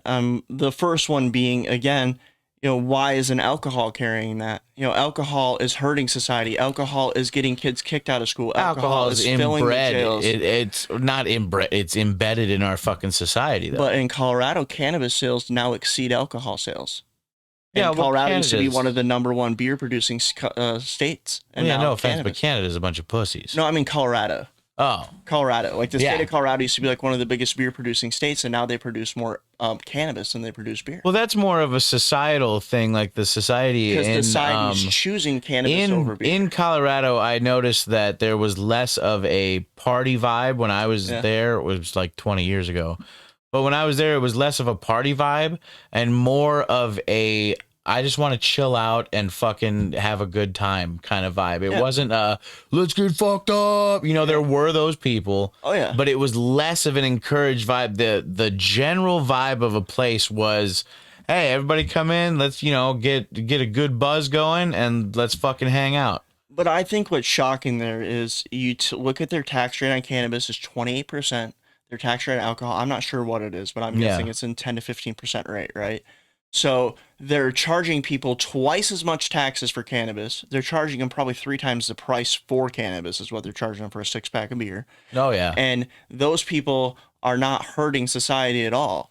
But then, and the people that are buying the alcohol, on the other hand, they're going out and getting DUIs. They're going out and ending up in jail. But that's also generalizing and putting everybody in the group, which we can't do either because not all people who drink are douchebags. Oh, for sure. And not all people who smoke should are cool. Be illegal, but I'm saying that Colorado has showed that society, when given the opportunity, will choose cannabis over alcohol. Well, that brings up a good point. Like they did the study on rats, where they are mice, where they would give the mouse water laced with cocaine, and they did it on individual mice. And when the mouse is by itself, when given the choice between regular water and cocaine water, it will use the cocaine water until it dies. And then one of the scientists was like, well, yeah, but we're isolating it. We're not putting it in its natural environment. So this test is like null and void because Yeah. you're not doing it right under the right circumstances. So then they put a whole group of mice in there and they had toys and they had things to do and all that stuff. And they chose the cocaine water almost never. And not a single mouse overdosed Yeah. ever. So, given the choice, given the free choice, because they do a lot of these mice studies, and then that eventually leads to human studies. But given the choice on that, it shows that if you just give people the option to do whatever kind of drugs they want to do, society's not going to fall apart. We're not, sure. or it's not just going to come off the rails. Everybody's not going to go crazy.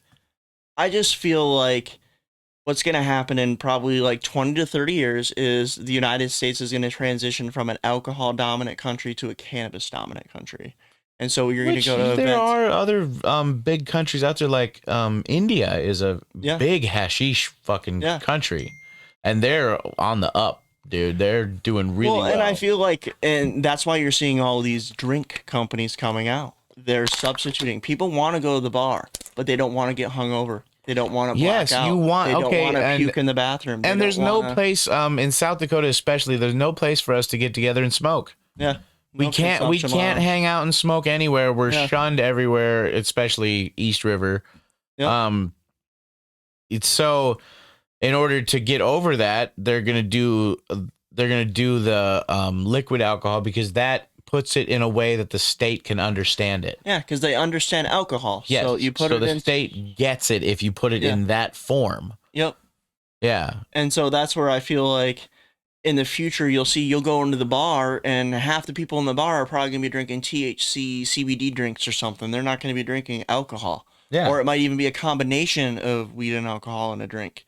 Because they find that helps also because then you're less violent when you're drinking, for example, if you have weed in it. Or it gets you the buzz without getting the more of the bad stuff, without the blackouts and the... Yeah. And I feel like we've basically been forced to use alcohol for recreational fun for the last 50 years. It's your only choice. Exactly. You're not really... There's no other legal recreational drug given to us, really, if you think about it, besides alcohol. And now for the first time, we're finally being given an alternative.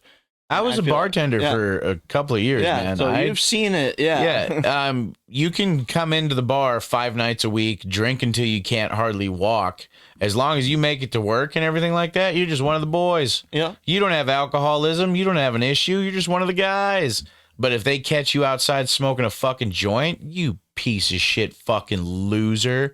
Look at you, you fucking pothead fucking loser, dude. It's just like... Well, and you can come to work the next day and you can reek like the bar. And everybody will just joke, oh, you must have had fun last night. But if you go in there and you smell like a joint, they'll fucking call the cops on you. Yeah, they're like, fuck, you need to go talk to the supervisor. Or they'll give you a drug test, like, oh, you've smoked weed in 30 days, you get penalized for it. Dude, I could have been drinking at 3 o'clock in the morning and I could be driving here at 6 a.m. Fine, and that's okay. Yep. Like, so I feel like it's not that I'm against alcohol by any means. I just feel that our society... I'm not a fan of it because alcoholism runs in my family, but that's just personal shit. And I'm not... I believe in the freedom for I don't like it, but I'm not going to push that on everybody else. It's just like the whole abortion thing. Yeah. Do I think abortion is cool? No, I think you're murdering a fucking baby. But that's my belief. Do I think I should force my belief onto other people? Yeah. No. As long as you're not murdering my baby, then that's fine. Do I think men should have more of a say in it? I do, unfortunately, for women out there. I do think that men should have more of a say in abortion and stuff. If we are going to be forced to pay that child support and all that stuff if the baby lives, shouldn't we have some kind of say if that baby is taken? And if we don't want that baby to be taken, well, shouldn't she have to pay us the equivalent of child support for having that baby aborted? Yeah. That would only make sense, would it not? Because I personally, that used to be a threat that girls would throw at me. My views on it have changed quite a bit. Probably about a year ago, we lost our son. He was stillborn. And so before that, I think I was sorry, a little bit... man. Thank you, man. So before that, I think my belief was a little bit different, but after that, my beliefs changed a little bit. Yeah. It's not that I believe I should tell anybody what they can or can't do, but I've kind of gotten to the point where I don't believe in it. I believe more in expanding our adoption system, Yeah. making it easy for people to adopt, Yes, making it all affordable these for people to adopt. Catholic places, not to single out Catholics. I know there's other denominations that do this, but that are so anti-abortion. Why are you not opening orphanages Yeah. or open nice, well-kept orphanages run by people who love children, who just want to get out there and help? Why aren't we opening more of those instead of picketing with signs and spreading hate Well, not and only that, do you know how much threats? it costs to adopt a child? I mean, $20,000 to $30,000 to adopt a baby. Yeah, but if you adopt a kid, I also know that you get a big payment if it's just a kid that's a ward of the If state. it's a foster, yes. Yeah. But a lot of the foster children in the state of South Dakota come with disabilities. Actually, I've done some Yeah. research on it. And so, like, if you were to foster a child in the state of South Dakota, the reason why you'll end up getting a bunch of money is because you're not only that parent, you're a caregiver. Oh no, for them. you do get Yeah. paid to have a kid. It's about $300 a kid just Yeah. to have a normal healthy But child. $300 a month for a kid. I mean, you've raised kids. How Well, far yeah, does but that go? if you adopt them, then you get like something like a lump sum of like 15 grand. That must. But then, if you were to adopt, like, you're not going to be able to adopt a baby. If you want to adopt like a newborn baby, you're like in the 20 That's to because there's 30,000. competition for that, Yeah, and that's exactly. ridiculous. These are people we're selling them But like that's cattle. my point about the abortion. There's competition to adopt a baby, but there are tens of thousands of people across the country desperate to get a baby, Yeah, but they can't get one. yeah.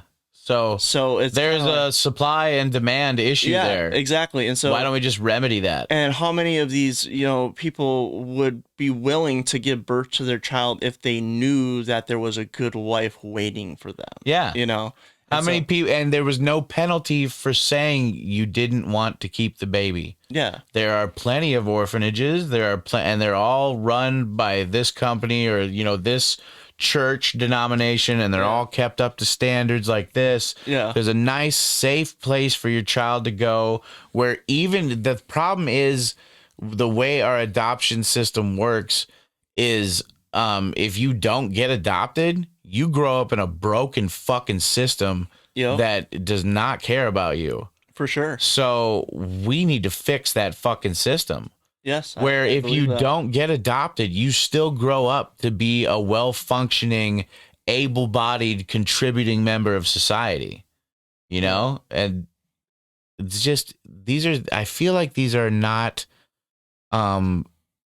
mind-blowing fucking ideas or It's anything. I just feel like- like these come about in a 20-minute conversation about Well, when common I get sense. mad, like if I drive past like an abortion clinic and I see like 300 people out there with signs protesting, I'm like, okay, like, so if all of you guys just like donated like 50 or $100 into an account, a family could adopt a baby. Yeah. You could have just literally saved a kid's life. Also, if each of you And took how the much do you 2 make an hours, hour? And you spent 2 hours out there marching, so you could have just. well, if each of you took the 2 hours that you're spending out there marching and just went and spent that time with a child Oh, who yeah. needs, big brother, big sister programs, any of that shit, because I just wouldn't feel like that everybody be a wants to better use of yeah. your time?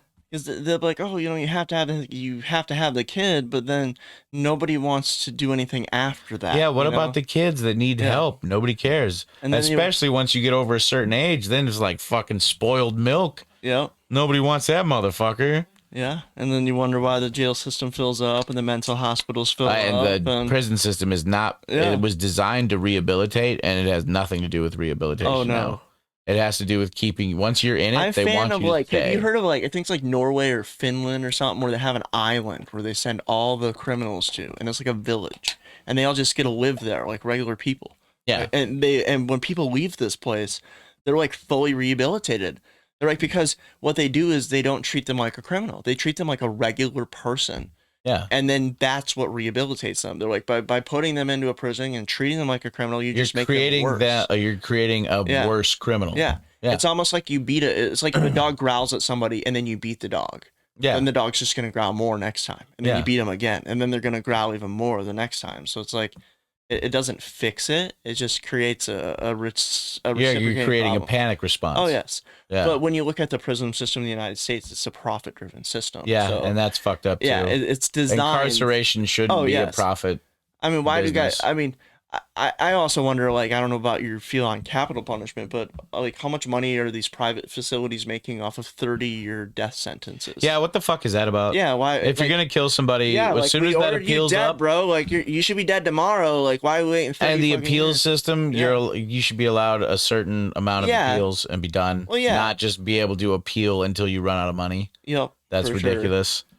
And then once your appeal is up, your 1, 2, 3 appeals, whatever we allow. Once that's up, bye. Well, and then Will not only mistakes that- be made? Sure. Well, and then also, like, what's your belief? Like, say somebody like is mentally ill and they murder somebody. Mm-hmm. Should that person be rehabilitated, or should that person be? Depends on the circumstance. Is Yeah. their particular mental illness able to be treated through therapy or medication, or is their mental illness a permanent thing where they would simply be sent to a facility where they would be kept away from people their whole life? Because But if they're kept in a facility away from their whole life, who pays for that? exactly. So if it, like I'm saying, if that is the case, then yes, they should be executed like anybody else, because you're just, not fixing it. You're basically just putting a rabid dog in a cage. Yeah. And if it's scientifically proven that we don't know how to fix it either, I mean, if we thought with our minds instead of our hearts, we would send that person off for testing to see if we could figure out a way to fix it through, experiments and stuff, which would be probably cruel to some point. Well, yeah, because So it for would be us, wrong. testing equals pills and pharmaceutical companies. That's wrong, though. We have the loosest pharmaceutical laws of any country in the world, and it's fucking dumb. My mom used to be a candidate for the electric shock therapy, is what they offer. That's still a thing, dude. Oh, yes. That's still a thing in mental health places. So we called it the memory offer that. eraser. So anytime something bad happened that she didn't want to remember, she'd just go there, they'd zap her, and then she forgot about it. And then she wasn't sad anymore because she didn't remember what happened. Mm-hmm. Well, then she started losing memories from 10 years ago, 20 years ago, 30 years ago. And then all of a sudden it's like, wait a second. You didn't just get rid of that bad memory from last week. You got rid of a chunk of good memories chunk as well. Of good memories too. And that was a guinea pig project on her, and she did different guinea pig projects on pills. And oh yeah, I got guinea pig when I was younger. I was on 350 milligrams of Zoloft twice a day. Oh my gosh. When I was 14. That's a massive dose. I had no emotions at all. Yeah. At all. I literally I was never happy, sad, angry, anything. Yeah. I always people were like, how would you describe that? I was like, you could have kicked in my front door violently, threw my mom down on the floor, stepped on her neck, and fucking shot her in the back of the head. As long as you didn't get in front of the TV screen, I wouldn't have complained. My mom, I would have had nothing to say about it. They had her on so many pills that she had to go to a nursing home at like the age of 50. And she basically, And so we literally had to step in and be like, okay, no, we want her off all these pills. Like, why are you giving her all these different medications? These are not helping her. These are making her worse. Ended up cutting out all these medications, flipped everything back around, complete reversal. And it's just because at that hospital, all they do is throw a pill at it, throw another pill, throw another pill. Meanwhile, the doctor has stock in those medications and fucking is making money off of it. Every pill they subscribe, they get a certain kickback off of. It's fucking well, and dog then also shit. what they don't realize is a lot of mental patients are very intelligent. Yeah, they know how to manipulate the doctor. They know how to say what needs to be said. I talked my way out of a couple mental facilities. Exactly. Yes. So it's very easy for mental patients to get drugs that they want. I know what you want to hear. Yeah. And so if they want to get especially nowadays in the time of the internet, look up the symptoms, duplicate the symptoms, get the meds you want, baby. Yeah. And it's it's a horrible way to think about it, but I've never thought of doing it that way. I have enough genuine symptoms that I don't have to fucking fake anything. I had buddies in high school that would do that. But they would go in and they would fake symptoms. And I definitely think people would fucking do that. Now that I think about it, I definitely think people would do that 100%. And so if you're like somebody that's suffers from addiction, and you like drugs, and they're giving you this one drug that fucks you up, and you're only supposed to take a certain dose. You're like, oh, it's not working. It's not two working. of them help. Yeah, I need more. And then you're just getting more and more fucked up on it. But they don't know. Yeah, that. I've actually had my doctor offer me an increase in medication, and myself been like, no, I don't want to do that. Yeah, I'm just having a shitty week. I don't want to, I don't want to start to medicate because I'm going through bad stuff. Life has ups and downs. I should be bummed out and fucking, I should have anxiety sometimes. Yeah. Those things should exist because they are motivators to do better. And Exactly. if you I don't want there to be an overload where I can't function, but I don't want to take that completely out of my life to where I'm happy doing nothing. Yep. It's a fine line, dude. Mental health, especially. But shit, it's fucking getting late as hell, and we have been here for quite a while, dude.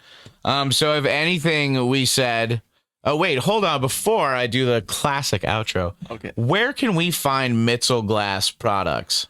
You can find Mitzel Glass on Instagram under Mitzel Glass, TikTok same name, Facebook same name, YouTube. Think that's it. And then where can we physically buy a rig? I know Cloud9 and Mitchell has quite a few of the damn right they do. Shout out. Oh yeah, they're real nice. I like those guys. Around Sioux Falls, I believe like Common Sense downtown Sioux Falls. They have some of my older pieces. Hey, that's pretty fucking neat too. Yep. And then West Side Glass Emporium over on Marion has like an old Bugs Bunny rig I made. No shit. Yeah. All right, cool. So there's some ideas you want to pick up a rig. I know the Hidden Yoshis are big at Cloud9. Yeah, they are. They have their own shelf. It's crazy. I didn't realize how many people in Mitchell like Teddy Glass. Dude, it's really cool. The colors and like you said, the adorable factor. I mean, either you're buying it, either you're a girl or a guy who's buying it, or you're buying it for a significant other for like any holiday. You're like, look how fucking cute this is. This one right here, I'll show quick before we go. Because you're mentioning gifts. So this is part of an order of 10 pendants, and a guy bought all 10 of these, and he's gonna gift them to all of his employees. What a fucking badass, dude! Shout out to you, man. Fucking good on you, dude. I'm like, man, that's so sick. I'm like, I wish I worked for you, man. Like, yeah, and I mean, some people aren't gonna appreciate it, but yeah, damn, that's beautiful. Oh no, these people work for a cannabis company. So nice. Oh yeah, they'll very much appreciate it. Another nice thing is the industry and the community. It's just so accepting. The cannabis industry as a whole is just completely different than any industry I've been in. Very lucky to get to dip our toes in it. People are a lot nicer to each other, I feel like. Especially in person. I mean, there are some people who are shady behind closed doors. Oh yes. But and more East River than West River. I know West River, it's kind of like one big family. Yeah. And then East River, a lot of guys talk shit about guys when they're not around. I don't know any other glass blowers that I hang out with. Yeah. Well, because then there would be that natural competition, You'd have to be like, if he's better than me, I got to figure out what the fuck he's doing that makes it better than mine. And if he's not better than me, why in the fuck am I hanging out with him? I don't know though, man, because I've been to like studios where it's like a group setting and everybody gets along and everybody feeds off each other and helps each other. So like, I suppose it's almost like a form of therapy, really. Yeah, for real. So like, I don't know, like the South Dakota, like the community aspect is what we're working on, and we just need the stigma to go away, education to spread. Well, and just having a venue. If there was like a place venue, where we could fucking like get together. All we need is just a private venue that's willing to host medical events, and then people can legally consume there. You can throw events with thousands of people there, live glass blowing. Why aren't we having places like, where you check IDs just like a bar? Oh yeah, you just check the ID at the door, and then you can come in and smoke. Well, I think that we need to do like the South Dakota Medical Cannabis Cup. And I know like Eugene is Loud's talked about, a lot of the other cultivators have, and that's what we just did up in the cities. I mean, there was over like 15,000 people there. It was bring your own. Everybody brought their own cannabis, their own hash, and it was a good. What would we do for judges though? Judges, they they picked like celebrity judges. In all honesty, I mean, the contest itself is fun, but it's not about the contest. It's about the gathering. It's about getting It's about everybody the together. networking Yeah, at the gathering. it's Yeah. about getting everybody together, meeting each other, learning about what they do, where they're located, what kind of products they do, how everybody can help And that each also other. helps to eliminate the stigma Exactly. that goes along with it. You see all Yeah. these successful, ambitious people who smoke Well, marijuana. What happens with those events is they create a ripple effect in the community that the event happens in. If you throw an event with 10,000 people, local restaurants and businesses will see revenue from that. So even if they're against cannabis, after that event, they're going to be for it. They're going to be like, wait a second, these guys cleaned up after themselves. We didn't have any incidents. We made a lot of money. Okay, Yeah, let's do this easy again. money. Exactly. So like, let's Easy do this money. again next year. Yeah. Like when we used to go to the cannabis cups in Denver, like all the Lyft drivers would tell us, they're like, man, we love this cup. Like we make so much money and every person we pick up is so polite and so nice. They're like, when they have like a beer festival or something, they're like, people are puking in our cars, they're leaving trash, they're arguing and cussing. And so, yeah, alcohol's not, I don't like alcohol. It's not so fun. I just feel like once the like events like that can start to happen, and I think that starts with somebody being willing to host it at a private venue, then the community will and that begin gets to the whole grow, ball rolling. and then that just snowballs because once everybody goes to one event, once they want everybody another realizes event, that another it's one. not the big deal it's been Yeah. blowing up to be, it's just another revenue source, another way to make money, another way to open businesses, another form of customer to cater to, so many new ways to make money. What is the big fucking deal, honestly? Where are the stats that show that South Dakota has fallen apart since medical cannabis came around? I know. Where are the stats that show everybody's just doing so horrible? It seems like we haven't had hardly any incidences at all. How many alcohol-related incidents were there in South Dakota in the last year? A ridiculous number. Yep. Yeah. How many DUI-related fatalities happened in the last year? Yeah. I mean, that's a big one right there. They like to throw marijuana in there, though. If they so much as find a pipe in the car that crashed, they're like, marijuana-related Why do bars deaths. have parking lots?